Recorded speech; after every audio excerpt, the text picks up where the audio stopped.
বিসমিল্লাহির রহমানির রহিম। পরম করুণাময় ও অসীম দয়ালু আল্লাহর নামে শুরু।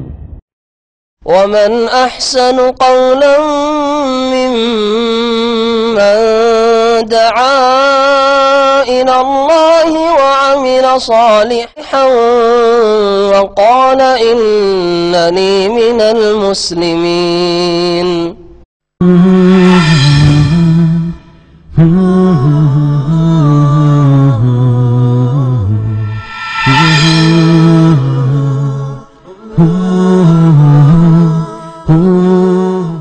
إن الحمد لله نحمده ونستعينه ونستغفره ونعوذ بالله من شرور أنفسنا ومن سيئات أعمالنا من يهده الله فلا مضل له ومن يضلل فلا هادي له وأشهد أن لا إله إلا الله وحده لا شريك له وأشهد أن محمدا عبده ورسوله صلى الله تعالى عليه وعلى آله وصحبه وسلم تسليما كثيرا يا أيها الذين آمنوا اتقوا الله حق تقاته ولا تموتن إلا وأنتم مسلمون يا أيها الناس اتقوا ربكم الذي خلقكم من نفس واحدة وخلق منها زوجها وبث منهما رجالا كثيرا ونساء واتقوا الله الذي تساءلون به والأرحام إن الله كان عليكم رقيبا يا أيها الذين آمنوا اتقوا الله وقولوا قولا سديدا يصلح لكم أعمالكم ويغفر لكم ذنوبكم ومن يطع الله ورسوله فقد فاز فوزا عظيما أما بعد فإن خير الحديث كتاب الله وخير الهدي هدي محمد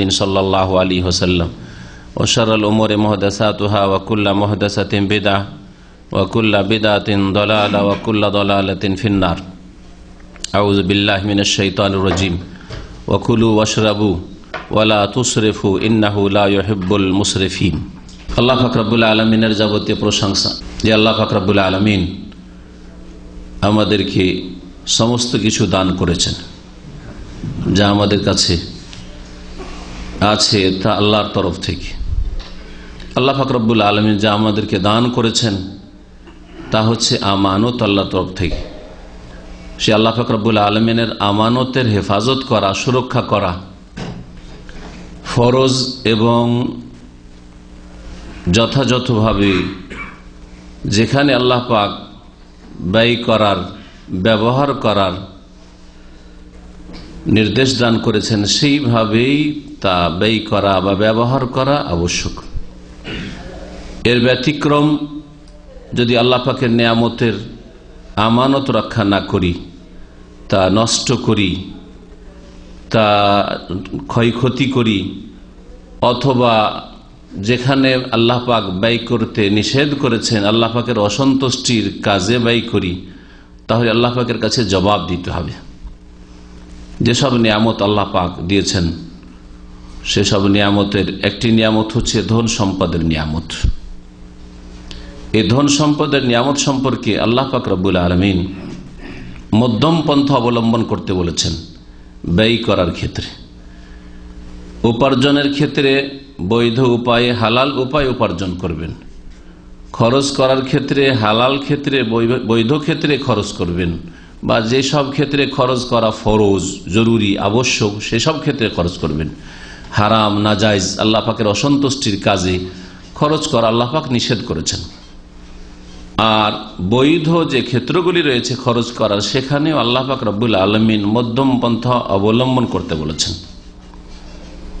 পানাহার আল্লাহ পাক রব্বুল আলামিন আবশ্যক করেছেন প্রাকৃতিকভাবে। পানাহার ছাড়া কোনো মানুষ বেঁচে থাকতে পারবে না। সেই ক্ষেত্রে আল্লাহ পাক রব্বুল আলামিন মধ্যম পন্থা অবলম্বন করতে বলেছেন।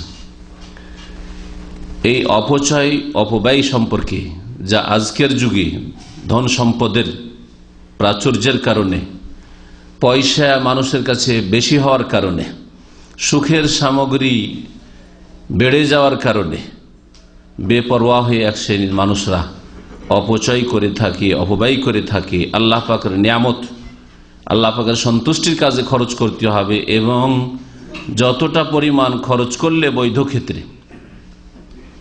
যথেষ্ট হয় ততটাই খরচ করতে হবে, তার বেশি নয়। বৈধ ক্ষেত্রগুলিতে, নেকির ক্ষেত্রে যদি হয় আল্লাহ পাকের দিনের জন্য, আল্লাহ পাকের সন্তুষ্টির জন্য, সে জাকাত হোক, সাদাকা হোক, মসজিদ তৈরি করা হোক, এইরকমই দিনের দাওয়াতের কাজ হোক, দিনকে শক্তিশালী করা হোক, এইরকম ক্ষেত্রে খরচের ক্ষেত্রে বেশি খরচ করা সেটা অপচয় অপব্যয় কখনো নয়। কিন্তু যখন বৈধ ক্ষেত্র আসবে, জায়েজ ক্ষেত্র, আপনার পানাহার, এটা হচ্ছে জায়েজ ক্ষেত্র, খরচ করা জায়েজ ক্ষেত্রে খরচ করা, ফরজ ক্ষেত্রে নয়। ওই সব ক্ষেত্রে মধ্যম পন্থা অবলম্বন করার আল্লাহ পাক রব্বুল আলামিন নির্দেশ দান করেছেন।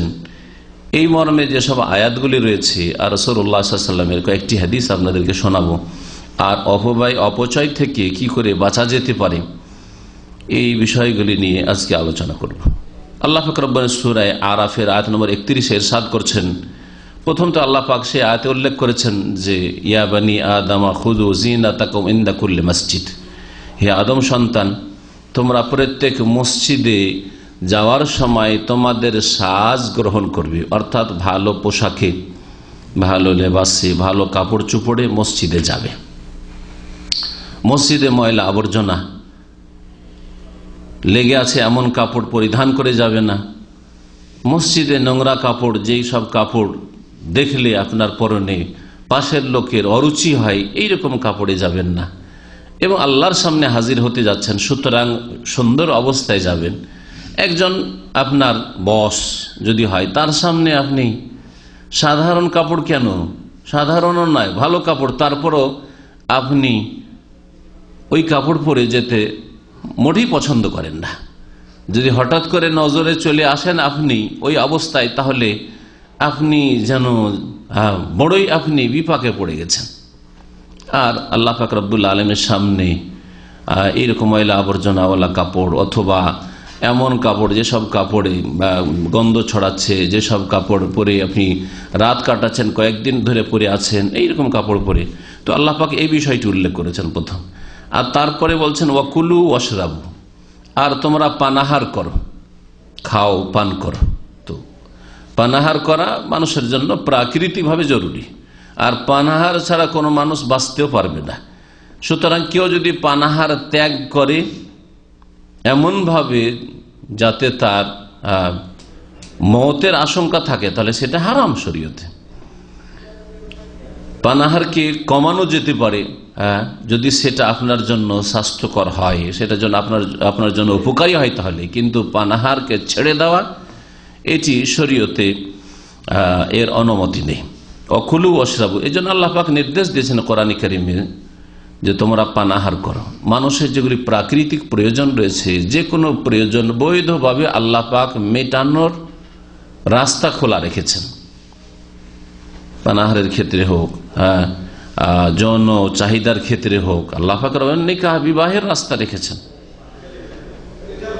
এইভাবে যে কোনো ক্ষেত্রে, নিদ্রার ক্ষেত্রে হোক, শরীরে যতগুলি চাহিদা রয়েছে সমস্ত চাহিদা মেটার জন্য আল্লাহ পাক রব্বুল আলামিন হালাল বৈধ জায়েজ রাস্তা রেখেছে।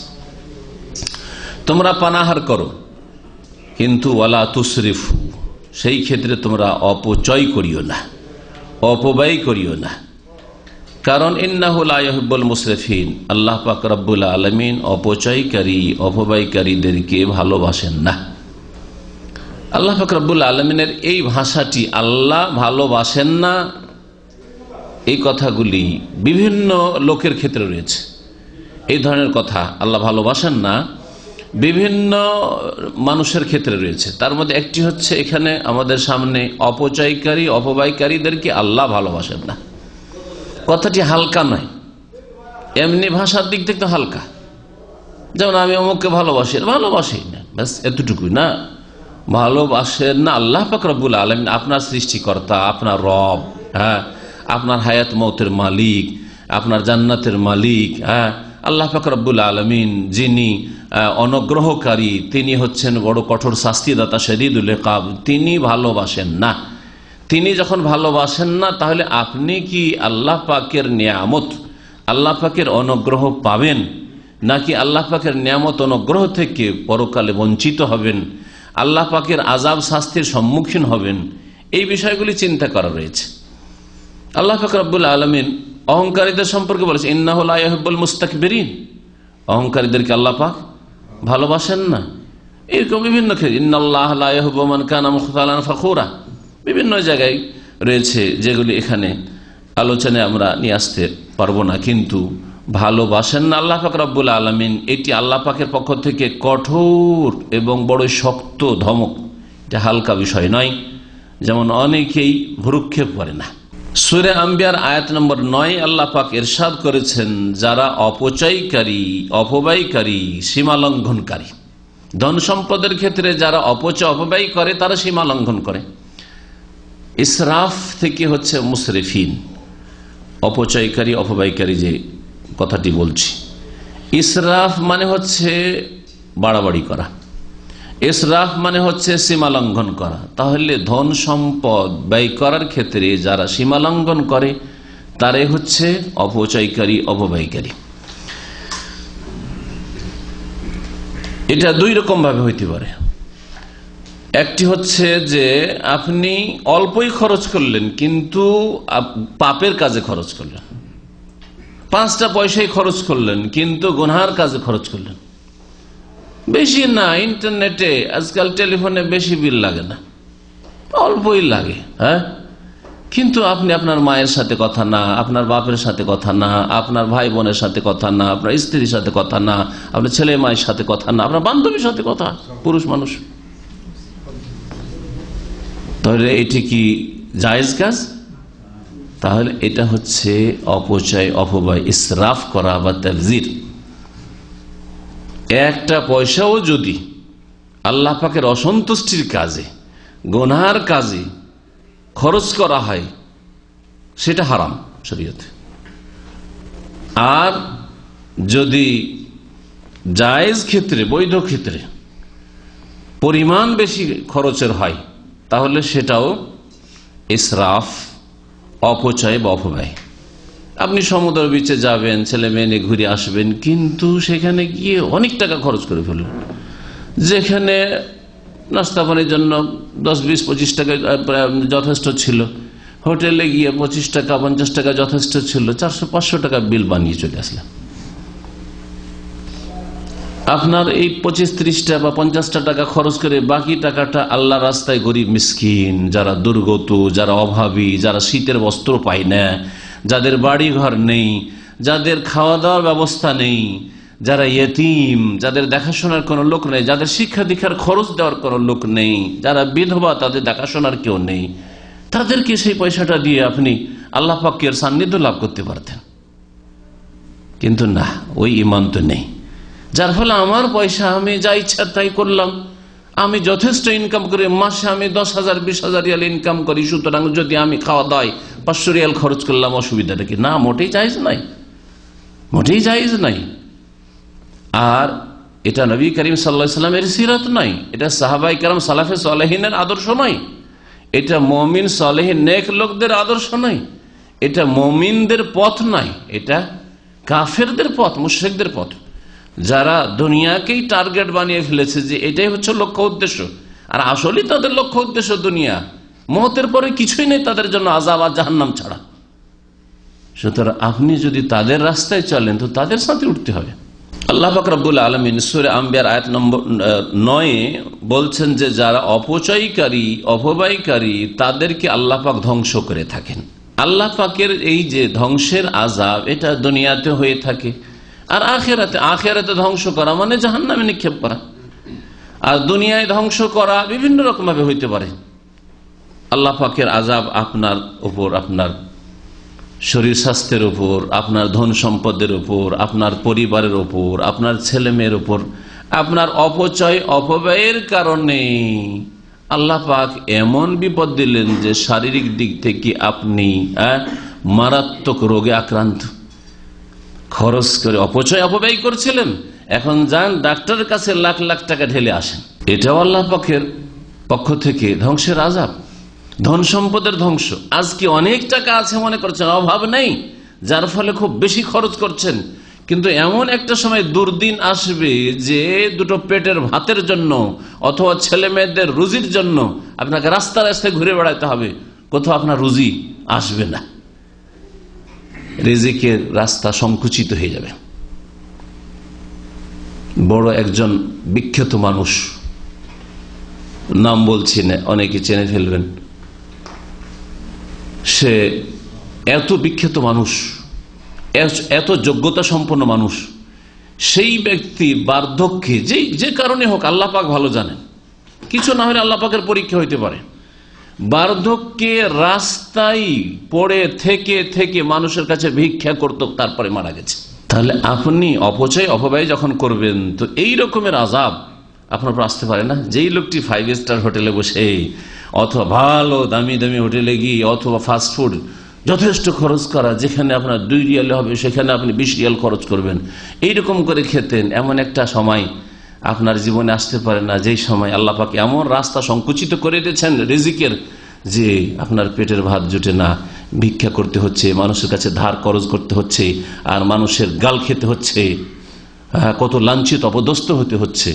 তো আল্লাহ পাকের এই আয়াতটিও আমাদের জন্য সতর্কীকরণ। আল্লাহ পাক বলেছেন সুম্মা সাদাকনাহুমুল ওয়াদ, অতঃপর আমি আমার প্রতিশ্রুতিকে সত্য করে দেখিয়েছি, আমার ওয়াদার সত্যিকার বাস্তবায়ন করেছি। ফানজাইনাহু মান নাশাউ, সুতরাং সৎকর্মশীল যারা তাদেরকে, আম্বিয়া রসুলগণ এবং তাদের অনুসারীদেরকে, তাদেরকে আমি পরিত্রাণ দিয়েছি, এবং যাদেরকে আমি চেয়েছি তাদেরকে আমি পরিত্রাণ দিয়েছি। ওয়া আহলাকনাল মুসরিফিন, আর অপচয় অপব্যয়কারীদেরকে, সীমা লঙ্ঘনকারীদেরকে আমি ধ্বংস করেছি। তো যারা সীমা লঙ্ঘন করে তাদের জন্য আল্লাহ পাকের পক্ষ থেকে হালাক, ধ্বংস রয়েছে, এই আয়াত প্রমাণ করে। সূরা গাফির, যার অপর নাম হচ্ছে সূরা মুমিন, আয়াত নম্বর 43-এ আল্লাহ পাক ইরশাদ করছেন যে ওয়ান্নাল মুসরিফিনা হুম আসহাবুন নার। আয়াতের শেষ অংশ আমাদের বিষয়ের সাথে সম্পর্কিত। ওয়ান্নাল মুসরিফিনা হুম আসহাবুন নার, আখিরাতের কথা এখন স্পষ্ট হবে। আখিরাতে দুটো স্থান রয়েছে, হয় জান্নাত আর না হলে জাহান্নাম। তো আল্লাহ পাক রব্বুল আলামিন অপচয়কারী, অপব্যয়কারী, সীমালঙ্ঘনকারী এদের সম্পর্কে বলছেন ওয়া আন্নাল মুসরিফিনা হুম আসহাবুন নার, নিঃসন্দেহে যারা অপচয় অপব্যয়কারী, সীমালঙ্ঘনকারী, তারা হচ্ছে জাহান্নামের অধিবাসী, ওরা হচ্ছে আসহাবুন নার। নবী করিম সাল্লাল্লাহু আলাইহি ওয়াসাল্লামের হাদিস সহিহ বুখারীতে রয়েছে, বলছেন কুলু ওয়াশরাবু, রাসূলুল্লাহ সাল্লাল্লাহু আলাইহি ওয়াসাল্লাম বলছেন কুলু ওয়াশরাবু, তোমরা খাও পান করো, আল্লাহ পাক নিয়ামত দিয়েছেন, পানাহার করুন আপনি। ওয়ালবাসু, এবং কাপড় পরিধান করো, আল্লাহ পাক পয়সা দিয়েছেন, কাপড় চোপড় পরেন, শীতের জন্য বস্ত্র আপনার আলাদা, আপনার গরমের জন্য বস্ত্র আলাদা, জায়েজ রয়েছে, কিন্তু তারও একটা সীমা রয়েছে, তারও একটা সীমা রয়েছে। পানাহার করো, পরিধান করো, আর তারপরে ওয়াতাসাদ্দাকু, দান খায়রাত করো। আজকাল যারা অপচয় অপব্যয় করে তারা পানাহার তো করে যথেষ্ট, হ্যাঁ, আর কাপড় পরিধানও করে যথেষ্ট, কিন্তু দান খায়রাত করতে চায় না। তাদের সামনে পেছনে ডানে বামে প্রতিবেশী, গ্রামবাসী, দেশবাসী, হ্যাঁ, অথবা মুসলিম বিশ্বে মুসলিম ভাই বোনেরা যারা অসহায় রয়েছে, দুর্বল রয়েছে, হ্যাঁ, তাদের দারিদ্র মোচনের জন্য, তাদের অভাব দূর করার জন্য, তাদের পাশে দাঁড়ানোর জন্য খরচ করা তৌফিক হয় না। নবী করিম সাল্লাল্লাহু আলাইহি ওয়াসাল্লামের নির্দেশ যে তোমরা খাওয়া দাওয়া করো, পান করো, কাপড় পরিধান করো, খরচ করো এইসব ক্ষেত্রে, আর ওয়াতাসাদ্দাকু, আর দান খায়রাত করো। কিন্তু এই সব ক্ষেত্রে, পানাহারের ক্ষেত্রে আর পরিধানের ক্ষেত্রে, ফি গায়রি ইসরাফিন ওয়ালা মাখিলা, যাতে করে অপচয় অপব্যয় না হয় তোমার দ্বারা। পানাহার করতে গিয়ে অপচয় না হয়, কাপড় পরিধান করতে গিয়ে কাপড়ের সংখ্যায়, হ্যাঁ, সীমানা ছড়িয়ে যায়, কাপড়ের মূল্যে সীমানা ছড়িয়ে যায়, দামি দামি কাপড়। ফি গায়রি ইসরাফিন, যাতে করে অপচয় অপব্যয় না থাকে তোমার মধ্যে, ওয়ালা মাখিলা, আর একটি রোগ না থাকে, সেটা হচ্ছে অহংকার না থাকে। অহংকার, অনেকে অহংকার দেখানোর জন্য, হ্যাঁ, নিজেকে সিনিয়র দেখানোর জন্য, নিজেকে সবার মাঝে বড় করে দেখানোর জন্য বেশি খরচ করে থাকে। যত নতুন মোবাইল আসবে ওকে একটা নিতে হবে, কি জন্য?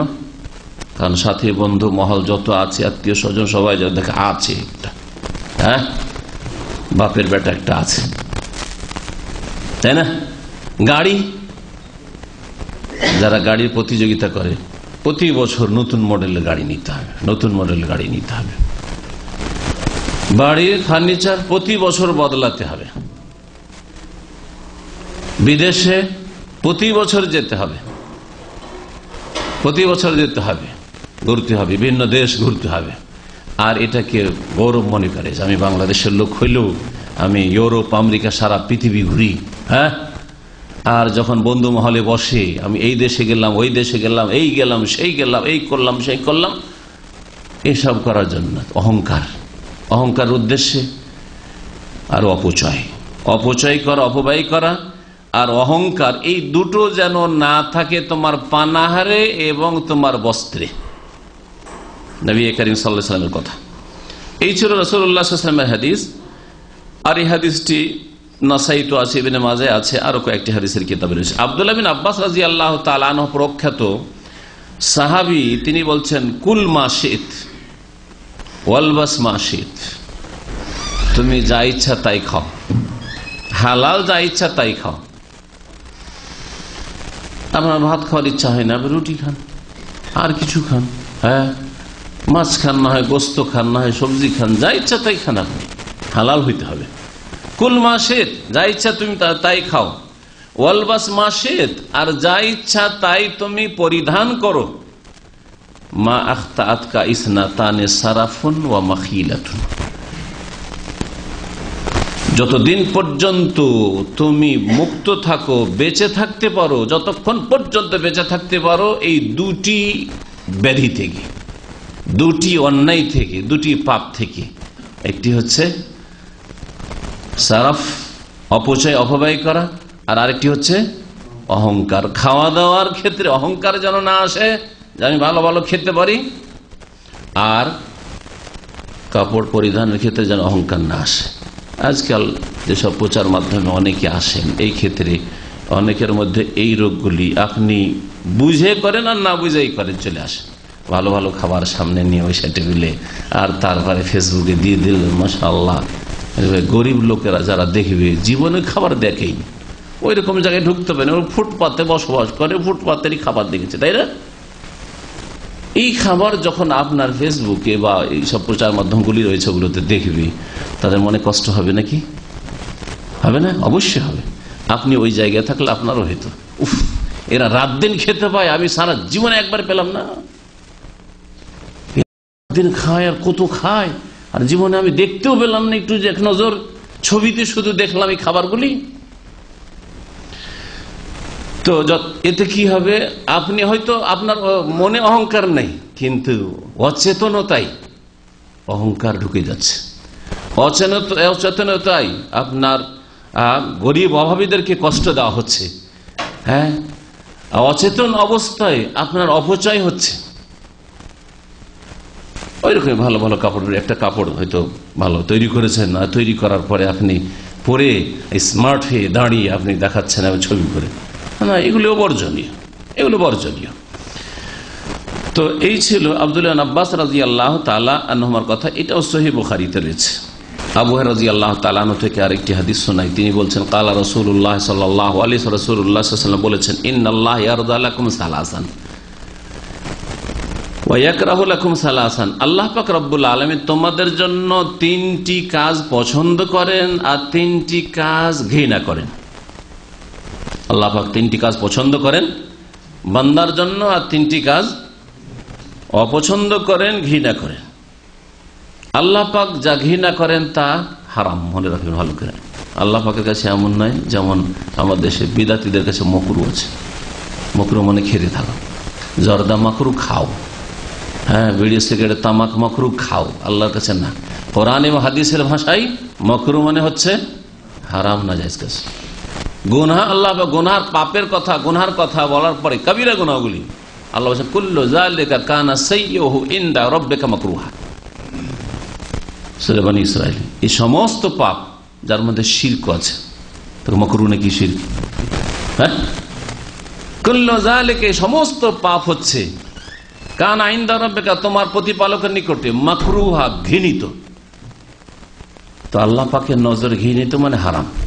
এমন কিছু মাঝামাঝি ফাঁক নেই যে হালালও না আর হারামও না, মাঝামাঝি আছে, মানে হালালের কাছাকাছি, হালালের মতো করে খাও, এরকম কিছু নেই। তো আল্লাহ পাক রব্বুল আলামিন তিনটি জিনিসকে পছন্দ করেন আর তিনটি জিনিসকে ঘৃণা করেন। ফায়ারদা লাকুম, আল্লাহ পাক তোমাদের জন্য পছন্দ করেন প্রথম যে জিনিসটি, যে বিষয়টি, সেটা হচ্ছে আনতাবুদুহু ওয়ালা তুশরিকু বিহি শাইআ, এক আল্লাহর ইবাদত করবে, আল্লাহর সাথে কোনো কিছুকে শরীক করবে না, এক আল্লাহর তাওহীদ প্রতিষ্ঠা করবে, সমস্ত রকমের শিরক থেকে মুক্ত হবে। এটা আল্লাহ পাক পছন্দ, এটা হচ্ছে আল্লাহ পাকের সবচেয়ে বড় পছন্দনীয় কথা। আল্লাহ পাক রব্বুল আলামিন এই উদ্দেশ্যে সমস্ত নবী রাসূলকে পাঠিয়েছেন। আল্লাহ পাক এই উদ্দেশ্যে মানব জাতি এবং জিনকে সৃষ্টি করেছেন। আল্লাহ পাক রব্বুল আলামিন এই উদ্দেশ্যেই জান্নাত জাহান্নাম তৈরি করেছেন, যে তাওহীদ প্রতিষ্ঠা করলে জান্নাত আর শিরকে লিপ্ত হলে জাহান্নাম। যদি শিরক পৃথিবীতে না থাকতো তো জাহান্নাম থাকতো না, জাহান্নামের কোনো প্রয়োজন নেই। শিরক থাকতো না, অন্য পাপও থাকতো না। তাওহীদ প্রতিষ্ঠা যদি না হয় তাহলে জান্নাতের কোনো প্রয়োজন নেই, তাওহীদ ছাড়া জান্নাত নেই। একমাত্র আল্লাহর ইবাদত করো আর আল্লাহর সাথে কোনো কিছুকে শরীক করিও না, এটা আল্লাহ পাকের সবচাইতে পছন্দনীয় কথা। দ্বিতীয় হচ্ছে ওয়ান তাতাসিমু বিহাবলিল্লাহি জামিআন ওয়ালা তাফাররাকু, আর তোমরা আল্লাহর রশিকে মজবুত করে ধারণ করবে, তাতে বিচ্ছিন্নতা সৃষ্টি করবেন, অর্থাৎ মুসলিমদের মধ্যে ঐক্য নিয়ে আসবে। ঐক্য নিয়ে আসা হবে বড় দলের ভিত্তিতে নয়, যে যারা বড় দল আছে ওতে সামিল হয়ে যাও, এইভাবে কোনোদিন হয় না। ঐক্য আসবে ওহীর ভিত্তিতে, কোরআনে বা হাদিসের ভিত্তিতে, দলিলের ভিত্তিতে। সকলেই কোরআনে কারীমের কাছে চলে আসবে, সকলে রাসূলুল্লাহ সাল্লাল্লাহু আলাইহি ওয়াসাল্লামের হাদিসের কাছে চলে আসবে, সকলে নিজ নিজ অবস্থান ছেড়ে দিয়ে আমরা কোরআনে বা হাদিস মানি, আমরা দলিল মানি, আমরা ওহী মানি, বিনা দলিলে চলি না, বিনা দলিলে বলি না, বিনা দলিলে প্রমাণে ধর্মকর্ম করি না। এই কথাই সমস্ত দল উপদল যত ফিরকা রয়েছে মুসলিমদের মধ্যে, সবগুলির মধ্যে ঐক্য আসতে পারে। সবাই আপন আপন জায়গা ছেড়ে, যেসব আমাদের আছে দলিল নেই, ছেড়ে দিয়ে চলে আসো। কিন্তু যদি বলে যে আমাদের দল ভারী, আমাদের দেশে চলে আসো, যেমন আমাদের দেশের অবস্থা, ওরা এমনি মুখে বলছে যে 4 মযহাব আছে, মানে 4টাকে তারা স্বীকৃতি দিচ্ছে, ঠিক কিনা? 4 মযহাব আছে মানে 4টাকে স্বীকৃতি দিচ্ছে। তো শাফি মযহাবে তো রফায়দান করে নামাজ পড়া আছে, ঠিক কিনা? শাফি মযহাবে তো জোরে আমিন বলে নামাজ পড়া আছে না নেই? হ্যাঁ, শাফি মযহাবে বুকে হাত বাঁধা আছে না নেই? তাহলে যখন 4 মযহাবকে স্বীকৃতি দিচ্ছেন, তো আপনার মসজিদে হানাফি মসজিদ, ওই মসজিদে যদি কেউ রফায়দান করে নামাজ পড়ে, কেউ জোরে আমিন বলে, কেউ যদি বুকে হাত বাঁধে, হ্যাঁ, মানে শাফি মযহাবের আমল করে, তাহলে তো অলরেডি স্বীকৃতি দেওয়া আছে। তো আবার ওদেরকে মসজিদ থেকে কেন বের করবেন? আর আমাদের এই মসজিদে আপনারা আমাদের নামাজ খারাপ করতে আসবেন না। আর এসব কোথা থেকে আসলে এরা মানুষকে বিভ্রান্ত করছে, এইসব কথা কেন? স্বীকৃতি তো দেওয়া আছে যে 4 মযহাব আছে, তো 4 মযহাব আছে, তো আপনি যদি হানাফিটা মানেন তো কেউ শাফিটা মানছে না, ওখানে না, আমাদের দল বড় যেহেতু, সুতরাং আমাদের দলে চলে আসতে হবে, এটা চলবে না, তোমাদের ওইগুলো চলবে না। এইভাবে কখন ঐক্য আসবে না। ঐক্য নিয়ে আসার জন্য সকলকে কোরআন এবং হাদিসের কাছে আসতে হবে। কোরআন এবং হাদিস যদি বলে যে রফায়দানওয়ালা নামাজ রয়েছে, আমিন জোরেওয়ালা নামাজ রয়েছে, বুকে হাত বাঁধা নামাজ রয়েছে, ওখানে আসতে হবে। আর যদি এর বিপরীতটা বলে, সকলকে ওখানে যেতে হবে, কিন্তু দলিলের ভিত্তিতে, দলের ভিত্তিতে না, সংখ্যাগরিষ্ঠতার ভিত্তিতে নয়, গায়ের জোরের ভিত্তিতে নয়, জি, দেশ ভিত্তিক নয়, বরং ওহী ভিত্তিক আমাদেরকে ঐক্য নিয়ে আসতে হবে। এটা আল্লাহ পাক পছন্দ করেন। আর হাবলুল্লাহ মানে হচ্ছে কোরআন কারীম। রাসূলুল্লাহ হাদিস হচ্ছে হাবলুল্লাহ আল কোরআনুল কারীম হাবলুল্লাহিল মতিন। আল্লাহ পাক রব্বুল আলামিন শক্ত রজ্জু, শক্ত রশি হচ্ছে আল্লাহ পাক রব্বুল আলামিনের আল কোরআনুল কারীম। ওয়াতাসিমু বিহাবলিল্লাহ, কোরআনে কারীমকে, এবং কোরআনে কারীমের আসল তাফসীর হচ্ছে রাসূলুল্লাহর হাদিস। কারণ আল্লাহ পাক কোরআনে কারীমে বলেছেন ওয়া আনজালনা ইলাইকা যিকরা লিতুবাইয়িনা লিন-নাসি মা নুজিলা ইলাইহিম, হে নবী তোমার উপর উপদেশ জিকির কোরআন নাযিল করেছি এই জন্যই যে যাতে করে তুমি যা নাজিল করা হয়েছে তাদের উদ্দেশ্যে তার ব্যাখ্যা বিশ্লেষণ করে দাও। আর নবী করিম সাল্লাল্লাহু আলাইহি সাল্লাম আসল ব্যাখ্যাকারী। আর নবী করিম সাল্লাল্লাহু আলাইহি সাল্লামের কথা কাজের মাধ্যমে অনুমোদনের মাধ্যমে কোরআনে কারীমের ব্যাখ্যা তাফসীর করেছেন, আর সেটা হচ্ছে হাদিস। সেটা হচ্ছে হাদিস। এই হাদিসে সহিহ মুসলিমের হাদিস, এই হাদিসের 3 নম্বরটি উল্লেখ করা হয়নি, তবে 3 নম্বর অন্য হাদিসে রয়েছে। সেটা হচ্ছে যে তোমরা তোমাদের শাসকদের, যাদেরকে আল্লাহ পাক তোমাদের নেতৃত্ব দান করেছেন, তাদের তোমরা আনুগত্য করবে। বৈধ কাজে, জায়েজ কাজে আনুগত্য করবে। যেখানে নাজায়েজের প্রশ্ন আসবে তখন আপনি আনুগত্য করবেন না। আপনাকে যদি নাজায়েজ কাজ করতে আপনার বাপ বলে, আপনার মা বলে, আপনার বাড়ির শাসক আপনার বাপ, বাড়ির নেতা আপনার বাপ মা অথবা বড় ভাই, অভিভাবক আপনার, যদি নাজায়েজ কথা বলে মানা যাবে না। স্বামী স্ত্রীর জন্য বাড়ির অভিভাবক, আর রিজালু কাওয়ামুন আলান নিসা, তো স্বামী যে শাসক নেতা সে যদি নাজায়েজ কথা বলে সেটা মানা হারাম। যদি বলে যে আসো আমার বন্ধু বান্ধবরা এসছে, খাবার দাবার নিয়ে, চা নিয়ে, একটু বন্ধুদের সামনে এসো, একটু আমাদের আপ্যায়ন করে দাও, তাহলে কোন মহিলার, মুসলিম মহিলার জন্য স্বামীর এই আনুগত্য করা হারাম। যদি কোন স্বামী বলে যে আমার প্রয়োজন, সুতরাং মাসিক অবস্থায় আমি মিলন চাই, তাহলে স্ত্রীর আনুগত্য করা হারাম। এইভাবে যে কোনো নাজায়েজ ক্ষেত্রে নেন, যে কোনো নাজায়েজ ক্ষেত্রে যদি স্বামী বলে যে এই কাজ করতে হবে, হারাম। স্বামী নেতা, তারপরেও যদি তার নাজায়েজ হুকুম পালন করা হারাম হয়, তাহলে স্ত্রীর নাজায়েজ হুকুম তুমি দাঁড়িয়ে রাখতে পারবে না।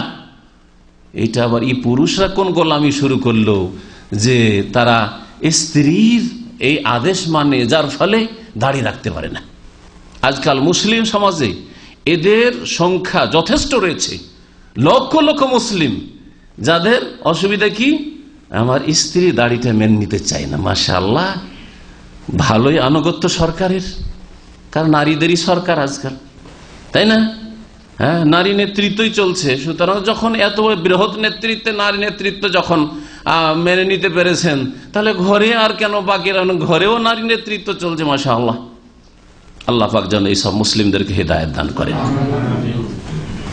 স্বামী তার নাজায়েজ কথা মানিয়ে নিতে চায় স্ত্রীকে, নাজায়েজ কথা, অনেক সময় হারাম কথা মানিয়ে নিতে চায়, হারাম নাজায়েজ কথা মানিয়ে নিতে চায় স্বামী গায়ের জোরে স্ত্রীকে।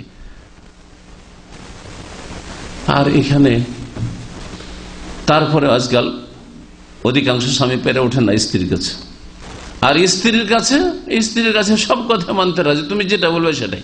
তুমি যদি বলো দাঁড়িয়ে রাখতে, তো রাখবো না, রাখবো না, আগেই থেকেও সারেন্ডার করে প্রস্তুত হয়ে আছে। আল্লাহ পাক রব্বুল আলামিন আমাদের বোনদেরকেও যেন হেদায়েত দান করেন, যারা নামে মুসলিম কিন্তু দিন শিখেও না আর দিনের প্রতি আমল করে না। আর আমাদের ভাইদেরকেও হেদায়েত দান করেন, যারা মুসলিম ভাই কিন্তু ইসলাম নামে মাত্রই তারা ইসলাম পেয়েছে, ইসলাম তাদের অন্যদের কাছে বিক্রি করে দিয়েছে। শাসকের নেতৃত্ব জায়েজ কাজী যদি করতে হয়, তাহলে সেটা যদি সুন্নত হয়, মুস্তাহাব হয়, যদি ওয়াজিব হয়, ফরজ হয়, তাহলে তো অবশ্যই করতে হবে, কারণ সেটা আল্লাহ পাকের সন্তুষ্টির জন্য।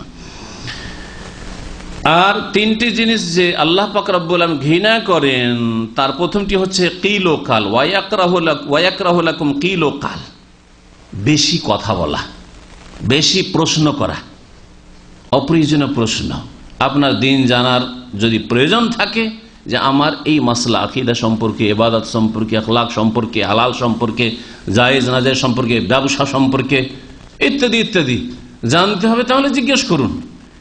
আর বেশি বেশি প্রশ্ন করা, অসৎ উদ্দেশ্যে প্রশ্ন করা, আমলের জন্য নয়, এবং সেটা জানার প্রয়োজন, সেটা আপনার ইসলামের ক্ষেত্রে কাজে আসবে এমন বিষয় নাই, এইরকম প্রশ্ন করা যেগুলি অপ্রয়োজনীয় প্রশ্ন। যেমন আজকাল মুসলিম ভাইদেরকে যদি বলা হয় যে আপনারা কিছু প্রশ্ন করেন, তো এমন এমন প্রশ্ন করে।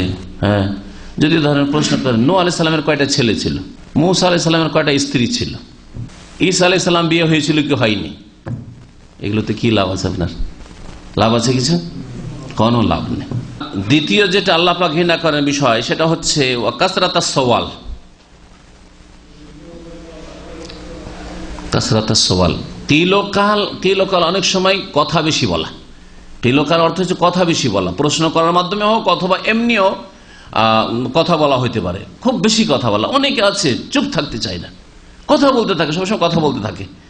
এটা আল্লাহ পাক পছন্দ করেন না। এই জন্য নবী করিম সাল্লাল্লাহু আলাইহি ওয়াসাল্লামের হাদিস রয়েছে, মান কানা ইউমিনু বিল্লাহি ওয়াল ইয়াউমিল আখির ফালিয়াকুল খায়রান আও লিয়াসমুত। কেউ যদি আল্লাহর প্রতি বিশ্বাস রাখে এবং পরকালে বিশ্বাস রাখে তাহলে হয় ভালো কথা বলুক, আর না হলে চুপ থাকুক, নীরব থাকুক। ভালো কথা বলা হচ্ছে, একটা ভালো কথা বলার দিক হচ্ছে যে আল্লাহ পাকের জিকির আজকার মূলক কথা বলা, সুবহানাল্লাহ, আলহামদুলিল্লাহ, লা ইলাহা ইল্লাল্লাহ, আল্লাহু আকবার, লা হাওলা ওয়ালা কুওয়াতা ইল্লা বিল্লাহ, এইরকম জিকির হোক, অথবা কোরআনে কারীমের তেলাওয়াত হোক, কোরআনে কারীমের তরজমা তাফসীর হোক, রাসূলুল্লাহ সাল্লাল্লাহু আলাইহি ওয়াসাল্লাম হাদিসের তরজমা তাফসীর হোক, ইসলামিক কোনো আলোচনায় হোক, দিনের কথা, এগুলো হচ্ছে ভালো কথা। ফালিয়াকুল খায়রান, ভালো কথা। আর ভালো কথার আরেকটি দিক হচ্ছে যে আপনি কাউকে উপদেশ দিচ্ছেন অথবা উপদেশ নিচ্ছেন, এগুলো ভালো কথা। কারো সাথে ভালো একটা আচরণ করছেন, আসসালামু আলাইকুম বললেন, ওয়ালাইকুম সালাম নিলেন, আপনি ভালো কথা, এগুলো হচ্ছে ভালো কথা। কাসরাতুস সওয়াল দ্বিতীয় যে বিষয়টি, সেটার দুটো অর্থ। একটা হচ্ছে বেশি বেশি জিজ্ঞাসাবাদ করা, আর সওয়াল মানে যাচ্চা করা, ভিক্ষা করা। যদি কারো চাওয়ারও প্রয়োজন হয় তাহলে বেশি চাওয়াটা বদ অভ্যাস, সে ধার চাওয়াই হোক অথবা ভিক্ষা চাওয়া। ভিক্ষার পেশাটি হারাম নয়। আমাদের দেশে অনেকে মনে করে ভিক্ষার পেশা হারাম। ভিক্ষার পেশা যদি হারামই হবে তাহলে আল্লাহ কোরআনে কেন বলবো আম্মা সাইলা ফালা তানহার? আল্লাহ কি বলছেন? ভিক্ষুককে ধমক দিয়ে কথা বলিও না। তা আল্লাহ বলতে ভিক্ষা করা হারাম, সুতরাং ভিক্ষুককে বিদায় করে দাও, দিও না কিছু। নবী করিম সাল্লাল্লাহু আলাইহি ওয়াসাল্লাম বলছেন যে ভিক্ষুক যদিও সচ্ছল লোক, তোমার কাছে কিছু চাইতে আসলে দাও। এরকম বেশ কিছু হাদিস রয়েছে ভিক্ষুকদের সম্পর্কে। কিন্তু ভিক্ষা করা কাজটি নিকৃষ্ট কাজ বলতে পারে, হারাম কাজ নয়, নাজায়েজ কাজ নয়। তবে সচ্ছল ব্যক্তি যারা নিজেই স্বয়ং সম্পর্ক সুস্থ, কাজ করে খেতে পারবে, অথবা তার যথেষ্ট যা আছে যথেষ্ট, তারপরে চাইছে, ওটা হারাম। কিন্তু অভাবী লোক যদি ভিক্ষা করে তাহলে এটা জায়েজ, তারপরও এটা হচ্ছে নিকৃষ্ট কাজ, ছোট কাজ। এজন্য নবী করিম সাল্লাল্লাহু আলাইহি ওয়াসাল্লাম বলেছেন ওয়ালিয়াদুল উলিয়া খায়রুম মিনাল ইয়াদিস সুফলা, ওপরের হাতটি নিচের হাতের তুলনায় উত্তম। তার মানে যে ভিক্ষা করে ওই হাতটি হচ্ছে নিকৃষ্ট হাত, ছোট হাত, আর যে দিতে পারে এটা হচ্ছে বড় হাত। ওই হাতটা হচ্ছে ফজিলতপূর্ণ।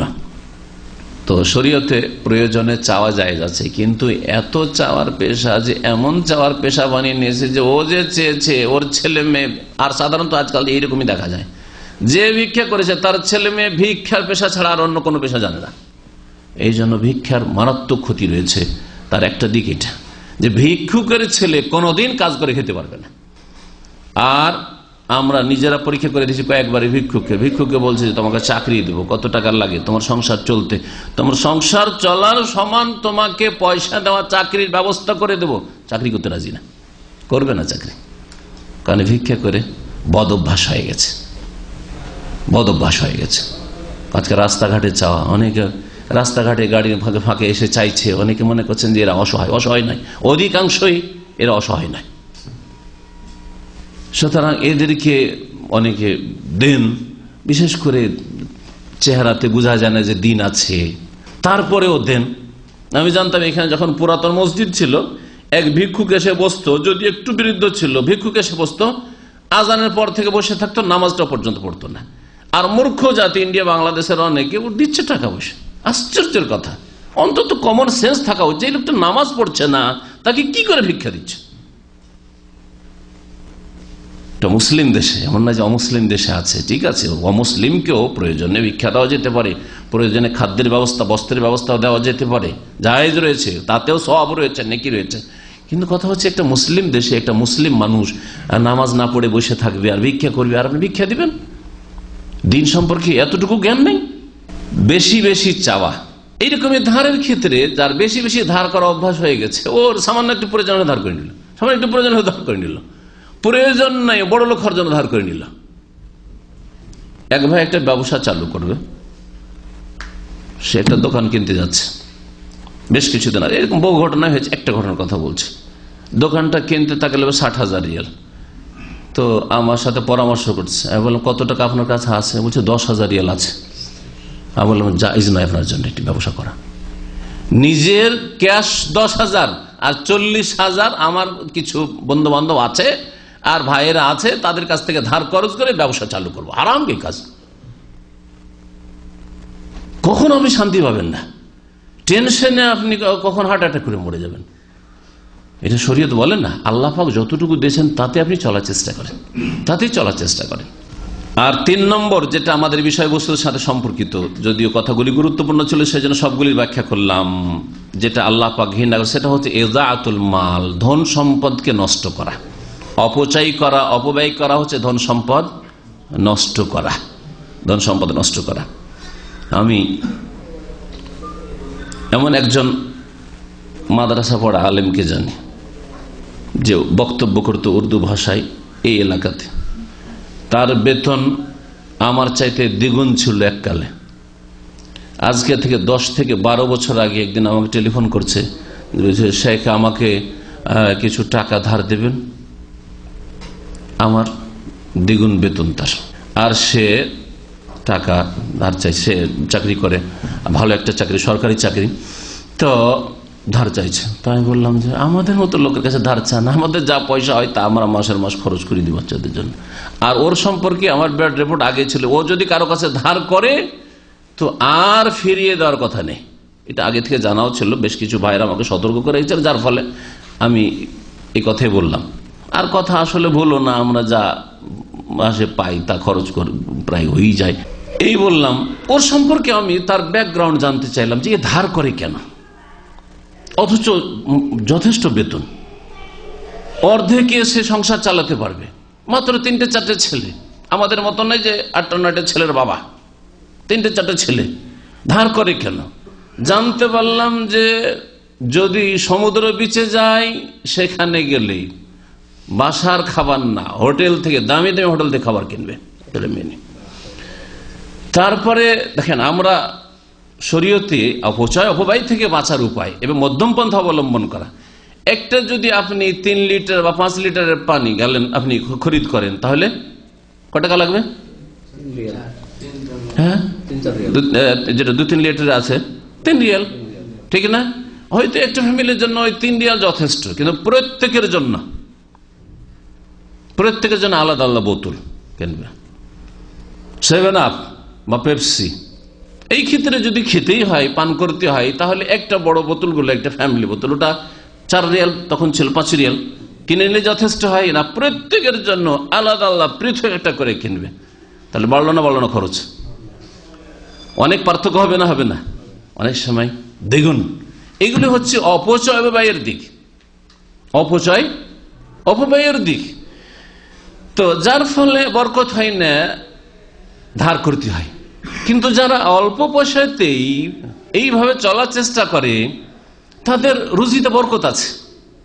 আমাদের বাংলাভাষী অনেকে আছে যারা সবজি খাবে, কিন্তু যে আপনার হোলসেল সবজি মার্কেট, যেখানে সৌদি আরবের সবজি পাওয়া যায়, ওই সবজি খাবে না। বলছে না, ওটা ভালো লাগে না। কোথাকার সবজি খাবে? এমন সবজি খেতে হবে যেটা বাংলাদেশ থেকে আসে, সেটা 15 রিয়াল কিলো হোক না কেন। হ্যাঁ, এই মার্কেট থেকে খেতে হবে, বাংলাদেশের সবজি খেতে হবে, বাংলাদেশের ছোট ছোট আলু খেতে হবে, তারা পটল খেতে হবে, বাংলাদেশের ওই ছোট ছোট ভেন্ডি খেতে হবে, বড়টা খাওয়া যাবে না, এখানকারটা ভালো লাগছে না, বোঝা গেছে? যদি করলা খেতে হয় তাহলে ছোটটা বাংলাদেশেটা খেতে হবে। যার ফলে যেটা 5 টাকা এখানে পাওয়া যাবে, 3 টাকা 4 টাকা পাওয়া যায়, সেটা এখানে 10 টাকা থেকে 12 টাকা 14 টাকা 15 টাকা কিনতে হয়। হয় না? হয় না? আপনারা অনেকে এই অপচয় অপব্যয়গুলি করেন। হ্যাঁ, 70 রিয়াল কেজি ইলিশ। আরো কাঁঠাল বললেন, কাঁঠাল কত থেকে না? কাঁঠাল না খেলে মরে যাবে, কারণ বাঙালি জাতীয় ফল, এটাই নাকি বাঙালির। হ্যাঁ, কাঁঠাল। আমাদের চাইতে বেশি আম আপনাদের কেউ খেয়েছে আমি জানি না। অনেক সময় আম, রাত্রের খাবার আম, পুরো আম, দুপুরের খাবার শুধু আমই, ভাত নামি। জি, একটা আম, ফজলি আম 1.5 কিলো 2 কিলো, তাও গাছ পাকা, গাছ থেকে সব খেয়েছি। কিন্তু সৌদি আরবে ওই যে খেয়েছি সেজন্য এখনো খেতে হবে, এখন আমাকে এখানে খেতে হবে? হ্যাঁ, জরুরি নয়। কাঁঠালের দাম জানেন এখানে 100 টাকা, 160 টাকা, এটা ঠিক বলেছে দেও ভাই। এখন একজন লোককে পাকা বাঙালি হওয়ার জন্য ইলিশ মাছ খেতে হবে, তারপরে জাতীয় ফল ওকে কাঁঠাল খেতে হবে 100 টাকা বা 150 টাকা দিয়ে, ইত্যাদি ইত্যাদি। এগুলি হচ্ছে অপচয় ব্যয়ের দিক। কারণ এগুলো যদি আপনাদের মগজে না ঢুকিয়ে, তো আপনি মনে করেন আমি অপচয় ব্যয় করি না, কে করে? আরবরা শুধু করে। কারণ আরবরা একটা খাবার নিয়ে হয়তো 3 জন 4 জনের সমান নিল আর খেলো, তার বাকিটা যে রেখে দিল ওইটা দেখতে পান, সেজন্য ওদের অপচয় ব্যয়টা নজরে আসে। আর আপনার এই সবজি কিনতে গিয়ে অপচয় ব্যয়টা নজর আসে না, মাছ কিনতে গিয়ে আর ফল কিনতে গিয়ে, দেশের ফল কিনতে গিয়ে অপচয় ব্যয়টা নজরে আসে না, নিজের রোগ ধরা পড়ে না। আমাদের সবচেয়ে বড় ব্যাধি হচ্ছে যে আমাদের পাপগুলি আমাদের নজরে আসে না, আমাদের অন্যায়গুলি আমাদের নজরে আসে না, আমাদের নাজায়েজ কাজগুলি আমাদেরকে নাজায়েজ মনে হয় না, অন্যের নাজায়েজ কাজগুলি শুধু নাজায়েজ মনে হয়। এটা সবচেয়ে বড় রোগ, আমাদের সংশোধনে বাধা। কারণ নিজেকে আমরা অনেক ভালো মনে করছি অন্যের চাইতে, যার ফলে নিজের সংশোধনের কোনো প্রয়োজন মনে করি না। নিজের চরকায় না তেল দিয়ে অন্যের চরকায় তেল দেওয়াতে লেগে আছে। ধন সম্পদ নষ্ট করতে রাসূলুল্লাহ সাল্লাল্লাহু আলাইহি ওয়াসাল্লাম নিষেধ করেছেন এবং আল্লাহ পাক ঘৃণা করেন, এই কথা রাসূলুল্লাহ সাল্লাল্লাহু আলাইহি ওয়াসাল্লাম বলেছেন, সহিহ মুসলিমের হাদিস। ইসরাফ, অপচয়, সীমা লঙ্ঘন করা, তাজাউজুল হাদ ফি কুল্লি ফিলিন ইয়াফআলুহুল ইনসান, যে কোনো কাজের ক্ষেত্রে সীমা লঙ্ঘন করাকেই ইসরাফ বলা হয়। সেটা ধন সম্পদের ক্ষেত্রে ইসরাফ হচ্ছে অপচয়, অপব্যয়, যেটা আজকের বিষয়বস্তু। তাহলে ধন সম্পদ ছাড়াও কাজের ক্ষেত্রে, কথার ক্ষেত্রে সীমা লঙ্ঘন হইতে পারে। যে কথা বলতে হবে না সে কথা বলে বসলেন আপনি, যে কাজটা করতে হবে না সেই কাজটা করে বসলেন আপনি। জি, এই জন্য সবচেয়ে বড় ইসরাফ, সীমা লঙ্ঘন হচ্ছে আল্লাহর সাথে শিরক করা। সবচেয়ে বড় ইসরাফ, সীমা লঙ্ঘন হচ্ছে আল্লাহ পাকের তৌহিদ নষ্ট করা, তৌহিদের সীমা লঙ্ঘন করা। 5 ওয়াক্ত নামাজ ত্যাগ করা হচ্ছে সীমা লঙ্ঘন করা। মুসলিম আর নিজের ইসলামকে রক্ষা করেন না, নিজের ইসলামকে নিজেই নষ্ট করে দিচ্ছেন নামাজ ছেড়ে দিয়ে। এটা হচ্ছে সবচেয়ে বড় সীমা লঙ্ঘন আপনার মুসলিম জীবনে। ধন সম্পদ যে আল্লাহ পাক দান করেছেন, এটা আল্লাহ পাকের পক্ষ থেকে আমানত, আর এটা আল্লাহর ধন সম্পদ, আমরা নিজের ধন সম্পদ মনে করি। কোরআন কারীমে আল্লাহ পাক রব্বুল আলামিন ইরশাদ, সূরা নূরের আয়াত নম্বর 33-এ দেখুন, আল্লাহ পাক বলেন, ওয়া আতুহুম মিম্মালিল্লাযী আতাকুম, মিম্মালিল্লাহিল্লাযী আতাকুম, তোমরা ওই ধন সম্পদ থেকে অন্যদেরকে, অভাবীদেরকে দাও, যেই ধন সম্পদ, মালিল্লাহ ওয়া আতুহুম মিম্মালিল, আল্লাহর ধন সম্পদ থেকে তোমরা দান করো, আল্লাযী আতাকুম, যা আল্লাহ তোমাদেরকে দান করেছেন। এখানে মালুল্লাহ বলা হয়েছে। তাহলে যে ধন সম্পদ আপনার আছে, জমি জায়গায় হোক, বাড়ি গাড়ি হোক, অথবা টাকা পয়সাই হোক, আর মাসিক বেতন হোক, আপনার ব্যবসায়ী সামগ্রী হোক, এগুলি কি? আল মালু মালুল্লাহ, ধন সম্পদ হচ্ছে আল্লাহর, আল্লাহর মাল। তো মালিক যখন আল্লাহ রাব্বুল আলামিন, তখন আপনি খেয়াল খুশি তাতে আপনি হস্তক্ষেপ করতে পারবেন না, বরং আল্লাহ পাকের ইচ্ছা অনুযায়ী, আল্লাহ পাকের মর্জি মোতাবেক, আল্লাহ পাক যেখানে যেইভাবে খরচ করতে বলেছেন সেইভাবে খরচ করতে হবে। সূরা হাদীদের আয়াত নম্বর 7-এ আল্লাহ পাক ইরশাদ করেছেন যে আল্লাহ পাক এইসব ধন সম্পদের উপর তোমাকে স্থলাভিষিক্ত বানিয়েছেন, খলিফা বানিয়েছেন, খলিফা। ওয়া আনফিকু মিম্মা জাআলাকুম মুস্তাখলাফিনা ফিহি, তোমরা খরচ করো সেই ধন সম্পদ থেকে যার উপর তোমাদেরকে খলিফা বানিয়েছেন। খলিফা মানে আসল মালিক হয় না, হ্যাঁ, কেউ নেই ওখানে, সেখানে বসিয়েছে, হ্যাঁ, কেউ বসিয়েছে ওখানে, আপনাকে দায়িত্ব দেওয়া হয়েছে। তো আল্লাহ পাক রব্বুল আলামিন ধন সম্পদের খলিফা বানিয়েছেন। ওয়া ইন্নাল্লাহা মুস্তাখলিফাকুম ফিহা, নবী করিম সাল্লাল্লাহু আলাইহি ওয়াসাল্লাম হাদিসে রয়েছে, আল্লাহ পাক তোমাদেরকে এই দুনিয়ার নিয়ামতের ক্ষেত্রে খলিফা, স্থলাভিষিক্ত বানিয়েছেন। ফায়ানজুরা কাইফা তা'মালুন, সুতরাং তোমরা কি করছো আল্লাহ দেখতে চান, দেখছেন যে তোমরা কি করছো। ধন সম্পদ যারা অযোগ্য, অবুঝ, বুঝে না, নাবালক, তাদের হাতে দিতে আল্লাহ পাক নিষেধ করেছেন কোরআনে কারীমে, এবং তাদেরকে অবুঝ বলেছেন, নির্বোধ বলেছেন, সফিহ, যার বহু বচন সুফাহা। কোরআনে কারীমে সূরা নিসার আয়াত নম্বর 5-এ আল্লাহ পাক ইরশাদ করেছে, ওয়ালা তুতুস সুফাহা আমওয়ালাকুমুল্লাতী জাআলাল্লাহু লাকুম কিয়ামাহ, তোমরা নির্বোধদেরকে ধন সম্পদ দিও না, তোমাদের ধন সম্পদ যার ওপর আল্লাহ পাক যাকে যেই ধন সম্পদকে তোমাদের জন্য জীবনের উপায় উপকরণ বানিয়েছেন বা তোমাদের জীবনকে নির্ভরশীল করেছেন, তোমাদের জীবনযাপনকে আল্লাহ পাক রব্বুল আলামিন যে ধন সম্পদের উপর নির্ভরশীল করেছেন, সেই ধন সম্পদ তোমরা দিও না কারাকে? যারা সুফাহা, অবুঝ। এই জন্য আজকাল অবুঝ মানে শুধু 5 বছর 7 বছরের ছেলে না, 8 বছর 10 বছরের ছেলে মেয়েদের হাতে টাকা পয়সা মানুষ দিয়ে দিচ্ছে, অথবা দেখিয়ে রাখছে, জানে যে ছেলে মেয়ে যে কোনো সময় নিয়ে খরচ করতে পারে, তারপর এভাবে রাখছে। আবার ওই ঘটনাটি মনে পড়লো, এর আগেও মনে হয় কোনো সময় বলেছি যে এই ইসলামী সেন্টারে এইরকম সাপ্তাহিক প্রোগ্রামে, ফ্যামিলি প্রোগ্রামে একটা ফ্যামিলি এসছে, আর তার মেয়ে বাপের পকেট থেকে 500 রিয়ালের একটা নোট নিয়ে চলে এসছে। নিয়ে আসার পরে এখানে যে সিটি ফ্লাওয়ার আছে না, এখানে ঢুকেছে। ঢুকার পরে যা কেনার, কিছু সাথী সঙ্গীদেরকে নিয়ে গেছে, সবকে নিয়ে গিয়ে কেনাকাটা করে অল্প কিছু পয়সা বাঁচিয়ে নিয়ে চলে এসছে। 50 রিয়াল বাঁচিয়েছে। জি, মনে আছে আমাদের অনেক ভাইদের, কয়েক বছর 5-7 বছর আগের ঘটনা। আর তারপরে তখন ওরা হয়তো ওর মায়ের জানতে পেরে তারপরে আবার সবগুলি ফিরিয়ে দিয়ে এসে কোন রকম করে টাকাটা উদ্ধার করে নিয়ে এসছে। এটা কেন? কারণ আল্লাহ পাকের আদেশ লঙ্ঘন করা। কেন টাকা পয়সা আপনার বাচ্চাদের হাতে যাবে? তারপরে শুধু 5 বছর 7 বছর 10 বছর এরাই শুধু নির্বোধ না, আজকাল 18 বছর 20 বছর ছেলেমেয়েরা জানে কি। এখানে একজন মসজিদের ইমাম, আমাদের এই ভাই কফিল, খুব ঘনিষ্ঠ বন্ধু মানুষ উনি আমার, তো বলছেন যে আমার ছেলেদের সব টেলিফোন কেটে দিয়েছি, তাদের ওই মোবাইলগুলো তখন বিল মোবাইল ছিল, মানে পোস্টপেড যেটা, তো কেটে দিয়েছি। কেন? বলছে আমার ছেলের এই মাসের 1400 রিয়াল বিল এসছে। এক ছেলে, শুধু এক ছেলে 1400 রিয়াল বিল এসছে। এটা হচ্ছে নির্বোধদেরকে, অবুঝদেরকে ধন সম্পদ দিয়ে দেওয়া, ওদের হাতে তুলে দিয়ে দেওয়া। দামি দামি মোবাইল তুলে দিয়ে দিচ্ছেন, আপনার মেয়ের হাতে ইন্টারনেট ফ্যাসিলিটি, ফেসবুক ফ্যাসিলিটি, আপনার মেয়ের হাতে দামি দামি মোবাইল, তাতে ইমো আছে, এই আছে, সেই আছে, কত কি আছে, আর ওগুলোতে যেখানে সেখানে টেলিফোন লাগাচ্ছে আর কথা বলছে।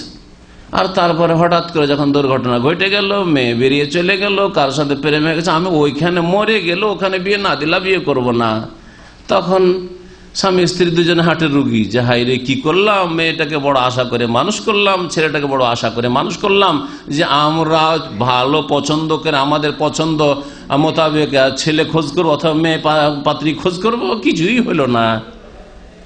এগুলি হচ্ছে নির্বোধদের হাতে ধন সম্পদ তুলে দেওয়া, মোবাইল সম্পদ, সুতরাং যার তার হাতে তুলে দিয়ে দিবেন না, কখনো না। আপনার মেয়ের বিবাহ না হওয়া পর্যন্ত আমি মনে করি, যদি আপনি নিজের মান ইজ্জত রক্ষা করতে চান আর ছেলে মেয়েদেরকে যদি আপনি ইসলামের মধ্যে রাখতে চান, এটা সন্দেহ নাই, বিশেষ করে মেয়েদের ক্ষেত্রে যতদিন বিবাহ না হয়েছে ততদিন পর্যন্ত তাদের হাতে মোবাইল দেওয়ার কোনো যুক্তি নেই। কথা বলবে মায়ের মোবাইল থেকে কথা বলবে, মায়ের মোবাইল থেকে কথা বলে চোখের সামনে, তাহলে জানা যাবে যে কার সাথে যোগাযোগ। ঠিক আছে, কথা বলতে পারে, অসুবিধা নেই, কিন্তু কার সাথে কথা বলছে সেটা জানা যাবে। যারা অপব্যয় করে এদের জন্য কঠোর শাস্তিও রয়েছে, এবং দুনিয়াতে এদেরকে আল্লাহ পাক শয়তানের ভাই বলেছেন। আর শয়তানের ভাইদের যা অবস্থা হয়, আল্লাহ পাক রব্বুল আলামিন আযাব রয়েছে তাদের জন্য, এবং পরিণাম খুব খারাপ রয়েছে। আল্লাহ পাক রব্বুল সূরা বনী ইসরাইল আয়াত নম্বর 27 ইরশাদ করেছেন, ওয়ালা তুবাযজির তাবযীরা, হে মানুষ তুমি অপব্যয় করিও না। তাবযীর মানে হচ্ছে অপচয়, অপব্যয় করা। কিছু কিছু তাফসীরকাররা বলছেন ইসরাফ আর তাবযীর একই জিনিস, যাতে দুটোই শামিল। দুটো কি? একটা হচ্ছে আল্লাহ পাকের অসন্তুষ্টির কাজে অল্প কিছু খরচ করলেও সেটা অপচয়, অপব্যয়, আর জায়েজ কাজে সীমাহীন খরচ করা, দুটোকে শামিল। আর কোন কোন তাফসীরকাররা তাফসীর করতে গিয়ে শব্দের অর্থের পার্থক্য করে বলেছে, তাবযীর মানে হচ্ছে আল্লাহ পাকের অসন্তুষ্টির কাজে, গুনার কাজে খরচ করা হচ্ছে তাবযীর। তো সামান্য যদি কেউ করে গুনার কাজে খরচ, সেটা হচ্ছে তাবযীর। আর যারা অপচয়কারী, অপব্যয়কারী, তারা হচ্ছে ইন্নাল মুবাযযিরিনা কানু ইখওয়ানাশ শায়াতিন, শয়তানের ভাই, ওয়া কানা শাইতানু রাব্বিহি কাফুরা, আর শয়তান তার প্রতিপালককে অস্বীকার করেছে, প্রতিপালকের সাথে কুফরি করেছে, প্রতিপালক রবের আদেশকে অমান্য করেছে। সুতরাং রবের আদেশকে যে অমান্য করে তার ভয় হচ্ছে অপচয় অপব্যয়কারীরা। ইমাম সুফিয়ান সরি প্রখ্যাত ইমাম, তিনি বলছেন মা আনফাকতা ফি গায়রি তাআতিল্লাহ ফাহুয়া সারাফুন ওয়া ইন কানা কালিলান, যদি আল্লাহ পাকের অসন্তুষ্টির কাজে তুমি ব্যয় করো তাহলে সেটা হচ্ছে অপচয় অপব্যয়, যদিও সেটা অল্প হোক না কেন।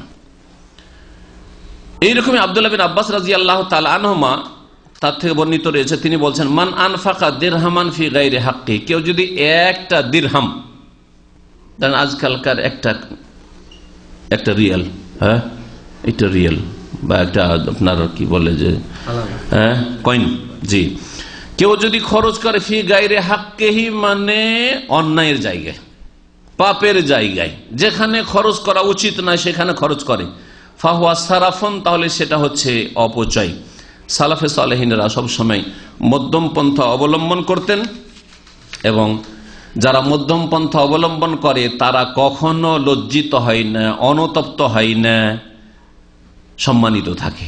আর যারা এই ক্ষেত্রে বাড়াবাড়ি করে, সীমালঙ্ঘন করে, অপচয় অপব্যয় করে, দুনিয়া তো লজ্জিত হয়, লাঞ্ছিত হয়, আর আখেরাতেও তাদের জন্য শাস্তি রয়েছে। আল্লাহ পাক রব্বুল আলামিন সূরা ফুরকানের আয়াত নম্বর 67-তে মধ্যম পন্থা অবলম্বন করতে বলেছেন, ব্যয় করার ক্ষেত্রে বলছেন ওয়াল্লাযীনা ইযা আনফাকু লাম ইউসরিফু ওয়া লাম ইয়াকতুরু ওয়া কানা বাইনা যালিকা কাওয়ামা।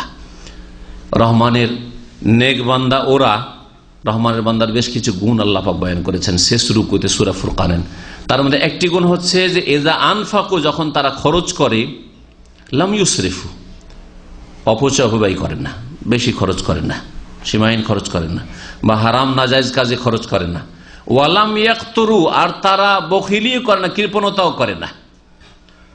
করেন না, ওয়া কানা বাইনা যালিকা কাওয়ামা, বরং তারা মধ্যম পন্থা অবলম্বন করে, এর মাঝামাঝি চলে। এই অপচয় অপব্যয়কে ইসরাফ যে বলা হয়, ইসরাফের ধন সম্পদের ক্ষেত্রে ব্যাখ্যা করলাম। কোরআনে কারিমের ভাষায় ইসরাফ শব্দটি গুনাহের ক্ষেত্রে সীমা ছড়িয়ে যাওয়া, গুনাহে লিপ্ত থাকা, সর্বদা গুনাহে লিপ্ত থাকা বা কাবিরা গুনাহে লিপ্ত থাকা, এই অর্থেও ব্যবহৃত হয়েছে। এই মর্মে সূরা জুমারের আয়াত নম্বর 53-তে আল্লাহ পাক ইরশাদ করছেন কুল ইয়া ইবাদিয়াল্লাযিনা আসরাফু আলা আনফুসিহিম লা তাকনাতু মির রাহমাতিল্লাহ, হে নবী তুমি বলে দাও আমার বান্দাদেরকে, যে আল্লাহ পাক বলছেন ইয়া ইবাদিয়াল্লাযিনা আসরাফু আলা আনফুসিহিম, আমার বান্দারা, আল্লাযিনা আসরাফু আলা আনফুসিহিম, যারা নিজেদের উপর বাড়াবাড়ি করেছে। তাহলে এই বাড়াবাড়ি ইসরাফ শব্দটি এখানে ধন সম্পদের ক্ষেত্রকেও শামিল এবং গুনাহ করে বাড়াবাড়ি করা অন্য ক্ষেত্রে, সবগুলি ক্ষেত্রকে শামিল। যারাই গুনাহ করতে গিয়ে সীমা ছড়িয়ে গেছে বা গুনাহে লিপ্ত থেকেছে, তওবা করেনি এখনো, তাদেরকে আল্লাহ পাক সম্বোধন করছেন লা তাকনাতু মির রাহমাতিল্লাহ, তোমরা আল্লাহর রহমত থেকে নিরাশ হয়ে যেও না, যে অনেক গুনাহ হয়ে গেছে, এত পাপী তাপি আমি, আমাকে কি আল্লাহ মাফ করবেন? যেমন অনেকেই যারা পাপের জীবন কাটিয়েছে তারা নিরাশ হয়ে যায়, এত অন্যায় করেছি, এত পাপ করেছি, আমার কি আর ক্ষমা হয়? আল্লাহ নিষেধ করেছেন এইরকম নিরাশ হতে। লা তাকনাতু মির রাহমাতিল্লাহ, আল্লাহর রহমত থেকে নিরাশ হয়ে না। তাহলে অতীতে যদি ধন সম্পদের ক্ষেত্রে সীমা ছড়িয়ে গিয়ে থাকে, যদি অপচয় অপব্যয় করে গিয়ে থাকেন, তাহলে আল্লাহর রহমত থেকে নিরাশ হবেন না, এখনো সংশোধনের সুযোগ আছে। যেমন গুনাহ থেকে মুক্ত হওয়ার জন্য এখনো যেহেতু আল্লাহ পাক হায়াত রেখেছেন, সুতরাং সংশোধনের সুযোগ রয়েছে। লা তাকনাতু মির রাহমাতিল্লাহ, তোমরা আল্লাহর রহমত থেকে নিরাশ হয়ে না। ইন্নাল্লাহ ইয়াগফিরুয যুনুবা জামিয়া, আল্লাহ পাক সমস্ত গুনাহ মাফ করতে পারেন। ইন্নাহু আল গফুরুর রহিম, সুতরাং আল্লাহ পাকের কাছে যে দ্রুত তওবা করতে পারে, সংশোধন করে ফিরে আসতে পারে, সে হচ্ছে সফল। অপচয় থেকে বাঁচার বিভিন্ন উপায় রয়েছে, অপচয় থেকে বাঁচার বিভিন্ন উপায় রয়েছে। আমরা একটি কথা সাধারণত বলি যে চাদর যতটা লম্বা ততটা পা লম্বা করেন, কিন্তু এটা যারা অনেক পয়সাওয়ালা তাদের ক্ষেত্রে প্রযোজ্য না। আপনার হয়তো অল্প পয়সা আছে, তখন ঠিক আছে, আমার এই পয়সাতে এতটা পা লম্বা, কিন্তু যাদের প্রতিদিনে আপনার হাজার হাজার রিয়াল ইনকাম হয়, তা তো মনে করেন আমার তো চাদর অনেক লম্বা, আমার তো চাদর দিনে 1000 রিয়াল ইনকাম যদি করি তো 500 খরচ করলাম, তো হইল কি? ঠিক না? এটা তো অপচয়, এটা তো ইসরাফ, এটা তো তাফজির, এ তো শয়তানের ভাই, যে প্রতিদিন সে 500 রিয়াল খরচ করে। তো এটা উদাহরণস্বরূপ বলছি আর কি। এই জন্য এই কথা বলা শুধু যথেষ্ট না, এটা হচ্ছে যারা অল্প পয়সাওয়ালা তাদেরকে বলবো যে আপনার আয় ইনকাম অল্প, সুতরাং চাদর যতটা লম্বা মানে আপনার যতটা আয় ততটা ব্যয় করেন। কিন্তু যাদের অনেক টাকা পয়সা রয়েছে তাদেরকে কথা বলা যাবে না, আর এটা কোরআন হাদিসও বলছে না, বরং তাদেরকে বলা হচ্ছে আল্লাহর নিয়ামত তোমাকে আমানত দেওয়া হয়েছে, তোমার প্রয়োজনটা পুরা করে তোমার আশেপাশে যারা অভাবী রয়েছে তাদের খোঁজ খবর নাও, তাদের হক আদায় করো। আল্লাহ পাক ধন সম্পদে হক রেখেছেন, জাকাত ছাড়াও হক রয়েছে, জাকাত ছাড়াও অনেক ফরজ খরচ রয়েছে যে খরচ করা ফরজ।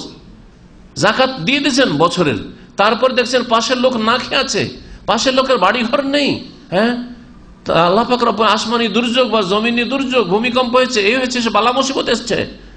সুতরাং তাদের ক্ষেত্রে খরচ করা শুধু সুন্নাত মুস্তাহাব না, অনেক সময় ফরজ।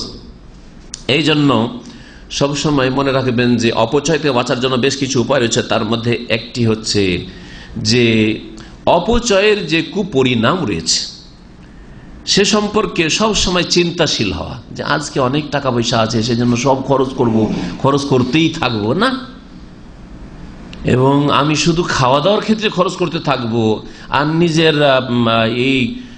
নিজের আপনার পোশাক পরিচ্ছদ ইত্যাদি গাড়ি বাড়ি এগুলিতেই শুধু খরচ করতে থাকবো না।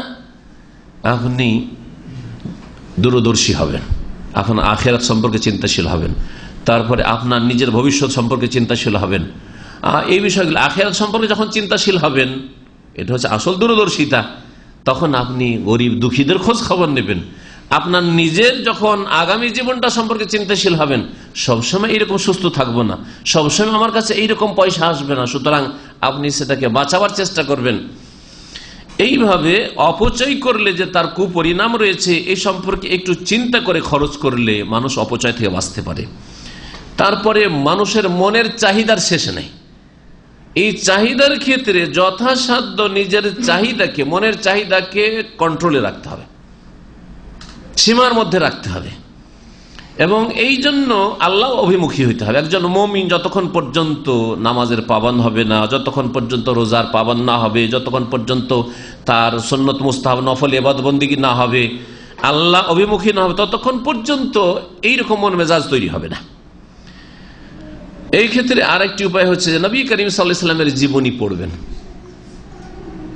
তার অবস্থা কেমন ছিল। জিহাদগুলি হওয়ার পরে, গনিমতের ধন সম্পদ আসার পরে যথেষ্ট ধন সম্পদ রাসূলুল্লাহ সাল্লাল্লাহু আলাইহি ওয়াসাল্লাম বাড়িতে আসতো। গনিমতের ধন সম্পদে 5/1 বা খমস 1/5 রাসূলুল্লাহ সাল্লাল্লাহু আলাইহি ওয়াসাল্লামের জন্য, ওতে থেকে যথেষ্ট পরিবারদেরকে দিয়ে দিতে পারতেন, অভাব ছিল না। তারপরেও নিজে না খেয়ে সবগুলি রাতারাতি দান খেরাত করে শেষ করে দিতেন, আর তারপরে কষ্টের জীবন কাটাতেন। কারণ আমি 1 বছর ধরে এই ধন সম্পদকে জমা রাখবো, অথচ আজকের কালকের খাবার লোকজনের নেই, কেন রাখবো আমি? রাসূলুল্লাহ সাল্লাল্লাহু আলাইহি ওয়াসাল্লামের আদর্শ এটা নয় যে ধন সম্পদ বেশি এসেছে সেই জন্য খুব সুখের জীবন কাটাও, বরং কষ্টের জীবন কাটিয়ে অন্যের সাহায্য সহযোগিতা করো। তাহলে নবী সাল্লাল্লাহু আলাইহি ওয়াসাল্লামের সিরত জীবনী পড়তে হবে, চর্চা করতে হবে, আমল করার চেষ্টা করতে হবে। তারপরে নবী সাল্লাল্লাহু আলাইহি ওয়াসাল্লামের সাহাবায়ে কেরাম তাদের জিন্দেগিটা কেমন ছিল, তারা আপনার জন্য আদর্শ রাসূলুল্লাহ সাল্লাল্লাহু আলাইহি ওয়াসাল্লামের পরে, সুতরাং তাদের জীবনটাকে সামনে রাখতে হবে। আবু বকর সিদ্দিক রাদিয়াল্লাহু আনহু, ওমর, তারা খলিফা। খলিফা মানে আমাদের মতো লোক না, খলিফা মানে দেশের শাসক, দেশের আজকাল বর্তমান যুগের রাষ্ট্রপতি, বর্তমান যুগের রাজা বাদশাহ, বর্তমান যুগের প্রধানমন্ত্রী। কিন্তু তাদের জিন্দেগিটা কেমন ছিল? সামান্য একটু ভাতা ছিল, সামান্য একটু ভাতা, যাতে কোন রকম করে গোটা মাসের ছেলে মেয়েদের খরচ হয়ে যেত। তাতে থেকে কিছু বেঁচে যাওয়ার খবর পেলে যেটা বেঁচে গেছে নিয়ে গিয়ে আবার বাইতুল মালে ফিরিয়ে দিতেন। কেন? বেঁচে গেছে তার মানে আমাদের বেশি না হয়ে গেছে, না চলবে না। এই জন্য এইসব সিরাত আপনাকে জীবনীগুলি পড়তে হবে, সাহাবায়ে কেরাম খোলাফায়ে রাশিদিনের, এবং আমল করতে হবে ওই রকম। অপচয় থেকে বাঁচার জন্য আরেকটি উপায় হচ্ছে যারা অপচয় করে তাদের সংসর্গ বর্জন করতে হবে। বন্ধু মহলগুলি সবগুলি ওই রকমই খাই দায়, যখন দাওয়াত পার্টি হয় তখন শত শত টাকা খরচ করে, আর খাওয়া দাওয়ার অভাব নেই, আইটেমের অভাব নেই। হ্যাঁ, এই রকমের মজলিস বর্জন করতে হবে, এই রকমের সম্পর্ক বর্জন করতে হবে, এই রকমের লোকদের সাথে উঠা বসা বর্জন করতে হবে। বেশি বেশি যখন ওগুলো খেতে যাবেন তো খাওয়াইতে হবে, খাওয়াইতে হবে। আর তখন আমাকে খাওয়াইছে, আরে 20টা আইটেম, আমাকে একবার এইরকম হোটেলে নিয়ে গিয়ে খাওয়াইছে, তো আমাকেও তো একদিন নিয়ে যেতে হবে। 2বার হয়ে গেল সে খাওয়াইলো, আমাকে একবার খাওয়াবো না, এটা মানুষের কাজ হবে? হচ্ছে না এরকম? এগুলো থেকে বাঁচতে হবে। সুতরাং যারা ওই রকম বেশি খরচ করে নাস্তার ক্ষেত্রে, আপনার জন্য 1 রিয়াল থেকে নিয়ে 5 রিয়াল যথেষ্ট। আমি 1 রিয়াল নয়, খুব কম বলে দিলাম, তাই না? 2 রিয়াল, 5 রিয়াল, কিন্তু একটা নাস্তা যদি 20 রিয়াল খরচ হয়, এটা অবশ্যই। তাহলে যারা ওই রকম 20 রিয়াল 30 রিয়াল খরচ করে নাস্তা করে, তাদের সংসর্গ বর্জন করতে হবে। তাদের সাথে না, ভাই তোমাদের সাথে খাওয়া দাওয়া চলবে না। এক ভাই বলছে যে আমার মান্থলি খাওয়ায় 800 থেকে 1000 রিয়াল হয়। 800 থেকে 1000 রিয়াল, ঠিক আছে, ওর যথেষ্ট ধন সম্পদ আছে, খরচ করছে। কিন্তু আপনি যদি তার সাথে মেশ করেন, হ্যাঁ, বা তার সাথে যদি আপনি বন্ধুত্ব কায়েম করেন, তো তার কাছে 2বার 3বার খেলে একবার খাইতে হবে এরকম করে। সুতরাং এগুলো থেকে বাঁচতে হবে। এইরকমই অপচয় থেকে বাঁচার জন্য আপনি নিজে শুধু সংশোধন করা যথেষ্ট না, আপনাকে আপনার স্ত্রীকে গড়ে তুলতে হবে, আপনার ছেলে মেয়েদেরকে গড়ে তুলতে হবে আপনার মতো করে। আপনি জীবনে একটা খরচ করেন না, কিন্তু আপনার ছেলেরা, আরে ওদের ব্যাপার সবারই আলাদা। আপনি বাজারে গেলে হিসাব করে খরচ করেন, কিন্তু আপনার স্ত্রী বেহিসাব খরচ করেন, তাহলে কখন আপনি অপচয়তে বাঁচতে পারবেন না। অনেক ভাইরা এইরকম ভুক্তভোগী, যে নিজে খুব কষ্ট করে টাকা পয়সা জমা করে, আর ওইদিকে টাকা পাঠায়। মাসে কত টাকা লাগবে? আমার স্ত্রীর জন্য 15,000 টাকা লাগে। এই একটা লোকে শুধু 15,000 টাকা লাগবে বাংলাদেশে বাড়িতে। হ্যাঁ, তো এইরকম অনেকে আছে যারা স্ত্রীর কারণে বা ছেলে মেয়েদের কারণে অপচয় অপব্যয় লিপ্ত, এই গুনাহে লিপ্ত রয়েছে। সবসময় মওতের কথা চিন্তা করবেন, যে মওত কাছে, যে কোনো সময় মওত আসতে পারে। সুতরাং এই অপচয় অপব্যয়ের অবস্থায়, এই বিলাসিতার জীবনের অবস্থায় যদি মওত চলে আসে, তো আল্লাহ পাকের কাছে কখন আমি নাজাত পাবো না, এই নিয়ামতের জবাব দিতে হবে, এসব কথা। এবং এই পথটি খুব দুর্গম পথ, আখেরাতের পথ এবং জান্নাতের পথ, জান্নাতের রাস্তায় পাড়ি দেওয়া এত সহজ নয়। এই বিষয়গুলি সবসময় খেয়াল রাখতে হবে। এবং আল্লাহ পাক রব্বুল আলামিনের নিয়ামতের যে হিসাব হবে আপনার কিয়ামতের দিনে, এই কথা সবসময় আপনার মগজে বসিয়ে রাখতে হবে। নবী করিম সাল্লাল্লাহু আলাইহি ওয়াসাল্লামের জীবনের একটি ঘটনা বর্ণনা করি। একদিন রাসূলুল্লাহ খুব ক্ষুধার্ত হয়েছেন, হাদিসটি সহিহ মুসলিমের হাদিস। ক্ষুধার্ত হয়েছেন, রাতে অথবা দিনে ছিল সেই সময়টি। তখন ক্ষুধার জ্বালায় বাড়ি থেকে বেরিয়ে গেছেন। বেরিয়ে গিয়ে দেখছেন যে আবু বকর ওমর বসে আছে বাইরে। একটি রিওয়ায়াতে যে বসে আছে মসজিদে নববীতে, নবী সাল্লাল্লাহু আলাইহি ওয়াসাল্লাম বেরোইতে দেখছেন, মসজিদে নববী দিয়ে দরজা বেরোইতো নবী সাল্লাল্লাহু আলাইহি ওয়াসাল্লামের, তো দেখছেন বসে আছে। বলছে, মা আখাযাকুমা, কি বাবা তোমরা কেন এখানে বসে আছো এই সময়? এই সময়টা নামাজের সময় নয়, কোনো সময় না, বসে আছো কেন? তো বলছে, আবু বকরও বলছেন, ওমরও বলছেন, ইয়া রাসূলুল্লাহ আখরাজানাল জু', খিদাতে আমাদেরকে বাড়ি থেকে বের হতে বাধ্য করেছে। খিদার জ্বালায় বাড়ি থেকে বেরিয়ে পড়েছে, আর থাকতে পারছি না, বেরিয়ে পড়েছে। রাসূলুল্লাহ সাল্লাল্লাহু আলাইহি ওয়াসাল্লাম বললেন যে, ওয়াল্লাহি, আল্লাহর কসম করে বলছে, আমিও খিদার জ্বালায় বেরিয়েছি। তারপরে নবী সাল্লাল্লাহু আলাইহি ওয়াসাল্লাম গেলেন এক আনসারীর বাড়িতে। হ্যাঁ, সে আনসারীর বাড়িতে গেলেন না, আনসারীর নাম উল্লেখ করা হয়নি। আনসারীর বাড়িতে যখন গেলেন, তখন জিজ্ঞেস করলেন যে বাড়িওয়ালা কোথায়? তো স্ত্রী পর্দার আড়াতে জবাব দিল যে উনি তো যাহাবা ইয়াস্তাযিবু লানাল মা, আমাদের জন্য মিষ্টি পানি নিতে মদিনার বাইরে একটু দূরে গেছে। মিষ্টি পানি তখন কাছে পাওয়া যেত, অনেক দূর থেকে নিয়ে আসতে হইত। আল্লাহর কত নিয়ামত, ঘরে ঘরে আপনার পানির ব্যবস্থা রয়েছে, তখন অনেক দূর থেকে পানি নিয়ে আসতে হইত। পানি নিতে গেছে, কিছুক্ষণ পরে আনসারী চলে এসছেন। ইয়া রাসূলুল্লাহ, আপনি এসছেন এখানে, আমি তো ভাগ্যবান যে আজকে আমার মতো ভাগ্যবান আর পৃথিবীতে কেউ নেই, যে আপনার মতো মেহমান পেয়েছি, আবু বকর ওমরের মতো মেহমান পেয়েছি, আমি তো ধন্য। তাড়াতাড়ি করে তার বাগান ছিল, আনসারীদের বাগান ছিল, বাগান থেকে খেজুর পেড়ে নিয়ে এসে তাড়াতাড়ি করে খেজুর রেখে দিলেন। কিছু রোতাব তাজা খেজুর ছিল, বিভিন্ন আইটেমের খেজুর নিয়ে এসে রেখে দিলেন। নবী করিম সাল্লাল্লাহু আলাইহি ওয়াসাল্লাম তার এই 2 সাহাবীকে নিয়ে খেজুর খেলেন। তারপরে তাড়াতাড়ি করে ছুরি বের করে একটা ছাগল জবাই করা শুরু করেছেন। রাসূলুল্লাহ সাল্লাল্লাহু আলাইহি ওয়াসাল্লামের জন্য। নবী করিম সাল্লাল্লাহু আলাইহি ওয়াসাল্লাম ইয়াক ওয়াল হালুব, সাবধান, দুধ দানকারী ছাগল জবাই করিও না, বকরি জবাই করিও না। নবী করিম সাল্লাল্লাহু আলাইহি ওয়াসাল্লাম নিষেধ করছেন না। আমরা হইলে পেটে খিদা আছে আর প্রয়োজন আছে, হইলেই হলো গোস্ত, হইলেই হলো, তাই না? ইয়াকাল হালুব, যেই বকরি দুধ দিচ্ছে সেই বকরি কখনো জবাই করবে না, খবরদার আমাদের জন্য জবাই করবে না। তারপরে একটি ওই রকম ছাগল জবাই করলো সাহাবী। রাসূলুল্লাহ সাল্লাল্লাহু আলাইহি ওয়াসাল্লাম গোশত খেলেন আর খেজুর খেলেন, পানি খেলেন। তারপরে বললেন, ওয়াল্লাহি, আল্লাহর কসম করে বলছি, লা তুসআলুন্না আন হাযান নাঈম ইয়াউমাল কিয়ামাহ।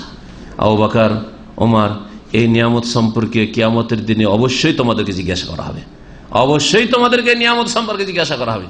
এত খিদার জ্বালাই আর তারপরে একটু খাবার পেয়েছেন, তাতে যদি নিয়ামত নিয়ে চিন্তাশীল হন রাসূলুল্লাহ সাল্লাল্লাহু আলাইহি সাল্লাম, এই নিয়ামতের জবাবদেহি নিয়ে চিন্তা হন আবু বকর, ওমর রাদিয়াল্লাহু আনহুমা, তাহলে আমাদের রাত দিনে কত যে নিয়ামত ডানে বামে রয়েছে, আর কত যে আমাদের কাছে সঞ্চিত ধন সম্পদ টাকা পয়সা রয়েছে, আর আমাদের ভোগের সামগ্রী রয়েছে, গাড়ি বাড়ি রয়েছে, এগুলির শুকরিয়া কোথায়?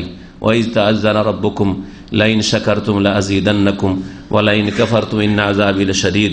আল্লাহ পাক রব্বুল আলামিন ঘোষণা করছেন যে তোমরা যদি আল্লাহ পাকের শুকরিয়া আদায় করো, শুকরিয়া আদায় করা মানে যেখানে খরচ করলে আল্লাহ রাজি হন, আর যতটা খরচ করলে আল্লাহ রাজি হন, যেইভাবে খরচ করলে আল্লাহ সন্তুষ্ট হন, ওইভাবে খরচ করা।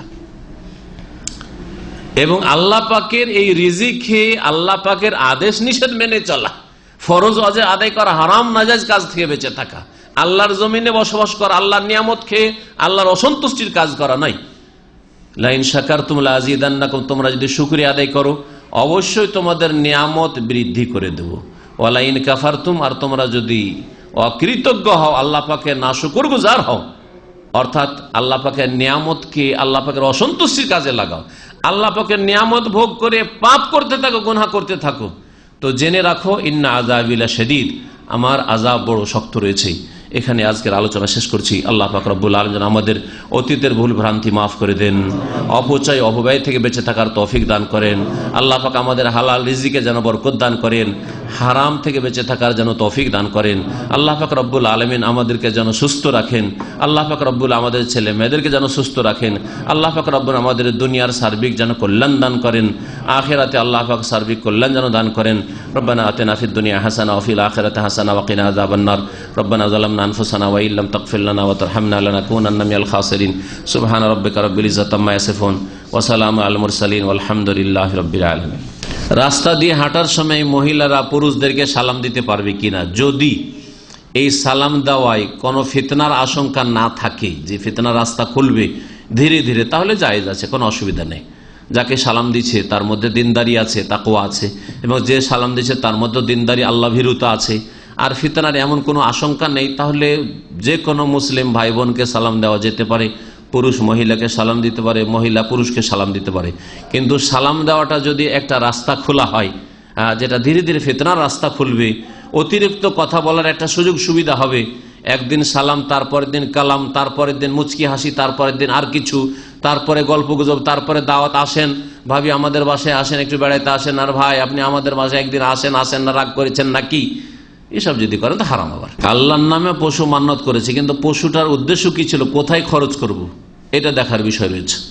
ভাই বলছেন যে আল্লাহর নামে পশু মান্নত তো আল্লাহর নামে করতে হবে, আল্লাহ যা অন্যের জন্য করলে তো শিরক, সেটা বাস্তবায়ন করা যাবে না। কিন্তু কথা হচ্ছে যে সেটা খরচ করবে কোথায়, যদি নির্ধারিত করে নিয়ে থাকে যে আমি এটা গরিব মিসকিনকে খাওয়াবো, তাহলে সেখানেই করতে হবে। আমি এটা মসজিদেই দেবো, তো মসজিদেই দিতে হবে। আমি এটা মাদ্রাসায় দেবো, মাদ্রাসায় দিতে হবে। আমি অমুক ব্যক্তিকে দিয়ে দেবো, তাহলে অমুক ব্যক্তিকে দিতে হবে, তখন পরিবর্তন করা যাবে না। কিন্তু যদি এটা ওপেন থাকে, আল্লাহর জন্য মান্নত করছি, যে কোনো ভালো কাজে লাগাও, বা আল্লাহর জন্যই মান্নত করছি, তাহলে যে কোনো ভালো কাজে লাগানো যেতে পারে, তখন যেখানে সে লাভজনক মনে করছে সেখানে সেটাকে লাগাতে। স্বর্ণ চাঁদি টাকা পয়সা মিলিয়ে যদি নেশাবে পৌঁছে, তাহলে জাকাত দিতে হবে কিনা? হ্যাঁ, জাকাত দিতে হবে। অন্যের টাকা জমা আছে, টাকা জমা আছে মানে আমানত। আমানত দুটা তরিকা, একটা হচ্ছে আমানত, একটা হচ্ছে ধার। আমানত যদি কারো আপনি জমা রাখেন, মানে আপনার কাছে সেটা সেভ থাকবে বলে জমা রেখেছেন, ব্যাংকের মতো, তাহলে আপনার উপরে জাকাত নেন। ব্যাংকে আপনি টাকা ডিপোজিট রেখেছেন, তো ব্যাংকওয়ালা জাকাত দেবেন, আপনি দেবেন? ব্যাংক মালিক না, ব্যাংক শুধু আপনার এটাকে হেফাজতে রেখেছে, সুরক্ষিত রেখেছে, আপনাকে জাকাত প্রতি বছর দিয়ে যেত। ঠিক তেমনি আমার কাছে টাকা পয়সা যদি জমা রাখেন, তো আপনি মালিক, আমি মালিক না, ওটা আমাকে হেফাজতে রাখতে হবে। যদি আপনার পক্ষ থেকে অনুমতি না থাকে খরচ করাতে একটা পয়সা খরচ করা যায় না, এদিক ওদিক করা যায় নাই, ওইভাবে রাখতে হবে। আর সুরক্ষায় রাখার চেষ্টা করলাম, তারপরে হারিয়ে পালিয়ে যায়, নষ্ট হয়ে যায়, চুরি ডাকাতি হয়ে যায়, আগুন লেগে যায়, তাহলে একটা পয়সাও দেওয়া লাগবে না। এটা মশলা ভালো করে আমানতের মনে রাখেন। আজকাল যারা আমানত রাখে তারা ওই মশলা জানে না। আমানত রাখে ও তো মানবেই না। যদি বলে ভাই আমার বাড়িতে চুরি হয়ে গেছে, বাড়ো আগুন লেগে গেছে, ওটা তো পুড়ে গেছে, টাকা চাইবে, তাই না? কোনো অধিকার নেই টাকা চাওয়ার, আপনি আমানত গেছেন। তবে হ্যাঁ, যদি প্রমাণ করে দিতে পারেন যে অবহেলা করেছে, ওর নিজের টাকা তো সেভ রেখেছে কিন্তু আপনারটা নষ্ট করেছে, এটা প্রমাণ করে দিতে পারেন, তখন আপনি দাবি করতে পারেন, তখন আপনি সেটা পাবেন। জি। আর যদি ধার দিয়ে দেওয়া হয় তাহলে তখন সেটা খরচ করবে বা জমা রাখবে। জমা থাকলে যে ধার নিল সে মালিক হয়ে গেছে, সুতরাং সে যাকাত দেবে তার কাছে থাকলে। ফজরের নামাজ জামাতে পড়ি না, পরে কাজা পড়ি। পরে মানে কখন? সূর্য ওঠার পরে। সূর্য ওঠার পরে যদি কেউ পড়ে ফজর নামাজ তো হবেই না, নামাজ হবে না, ওই নামাজ হইল না, কারণ নামাজের সময় শেষ হয়ে গেছে। যেমন এখন যদি কুরবানি করে, কুরবানি হবে। এখন যদি কেউ আরফার ময়দানে অবস্থান করে, হবে তো? সূর্য ওঠার পরে ফজর নামাজ হয়ই না, ইচ্ছা করে মানে অভ্যাস বানিয়ে নিয়েছে। একটা হচ্ছে যে ঘুম এমন চেপেছিল, জাগতে পারেনি, চেষ্টা ছিল কিন্তু জাগতে পারেনি, সেটা আলাদা কথা। অথবা ভুলে গেছে, অসুবিধা নেই, দুটো ক্ষেত্রে। কিন্তু তৃতীয় এমন কোন ক্ষেত্রে নেই, ব্যস্ততা ছিল সেজন্য আসরটা পড়িনি, মাগরিব পরে পড়বো, এইরকম নামাজ হয় না, কারণ সময় যেটা ছিল ওটা শেষ হয়ে গেছে। আর একটা হচ্ছে সূর্য ওঠার আগেই পড়েছে কিন্তু জামাত ছেড়েছে। জামাত ছাড়লে সে ওয়াজিব ফরজ ছেড়েছে, সুতরাং তার কাবিরা গুনাহ হবে, কিন্তু তার নামাজ আদায় হয়ে যাবে। আসরের নামাজ জামাত ছেড়ে দিয়েছে কিন্তু সে নিজে আদায় করেছে, অথচ জামাতে আসতে পারবে, ওজোর নেই তার। এমন না যে অসুস্থ, অচল, চলতে পারছে না বা কিছু, বা দুশ্মনের শত্রুর ভয় আছে ইত্যাদি, এসব কিছু নেই। তাহলে সে ফরজ ছেড়েছে জামাত ছাড়ার কারণে, কিন্তু যেহেতু সূর্য ওঠার আগেই নামাজটা পড়েছে ফজর, সেই জন্য নামাজ হয়ে যাবে ইনশাল্লাহ। বাকি কথা হলে সে গুনাহগার হবে যে জামাত ফরজ ছিল তা ছেড়েছে।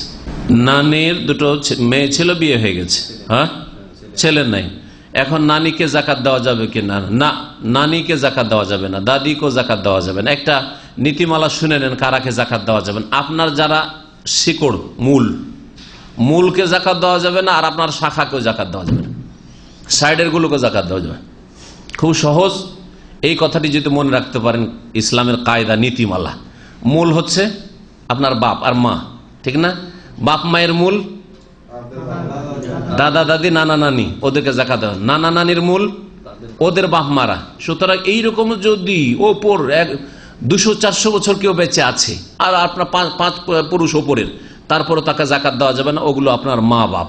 কোরআনের ভাষায় ওরা হচ্ছে আপনার আবা এবং উম্মাহাত, হ্যাঁ, ফাদার অ্যান্ড মাদার, ওরা জাকাত দেওয়া যাবে না। মূলকেও জাকাত দেওয়া যাবে না।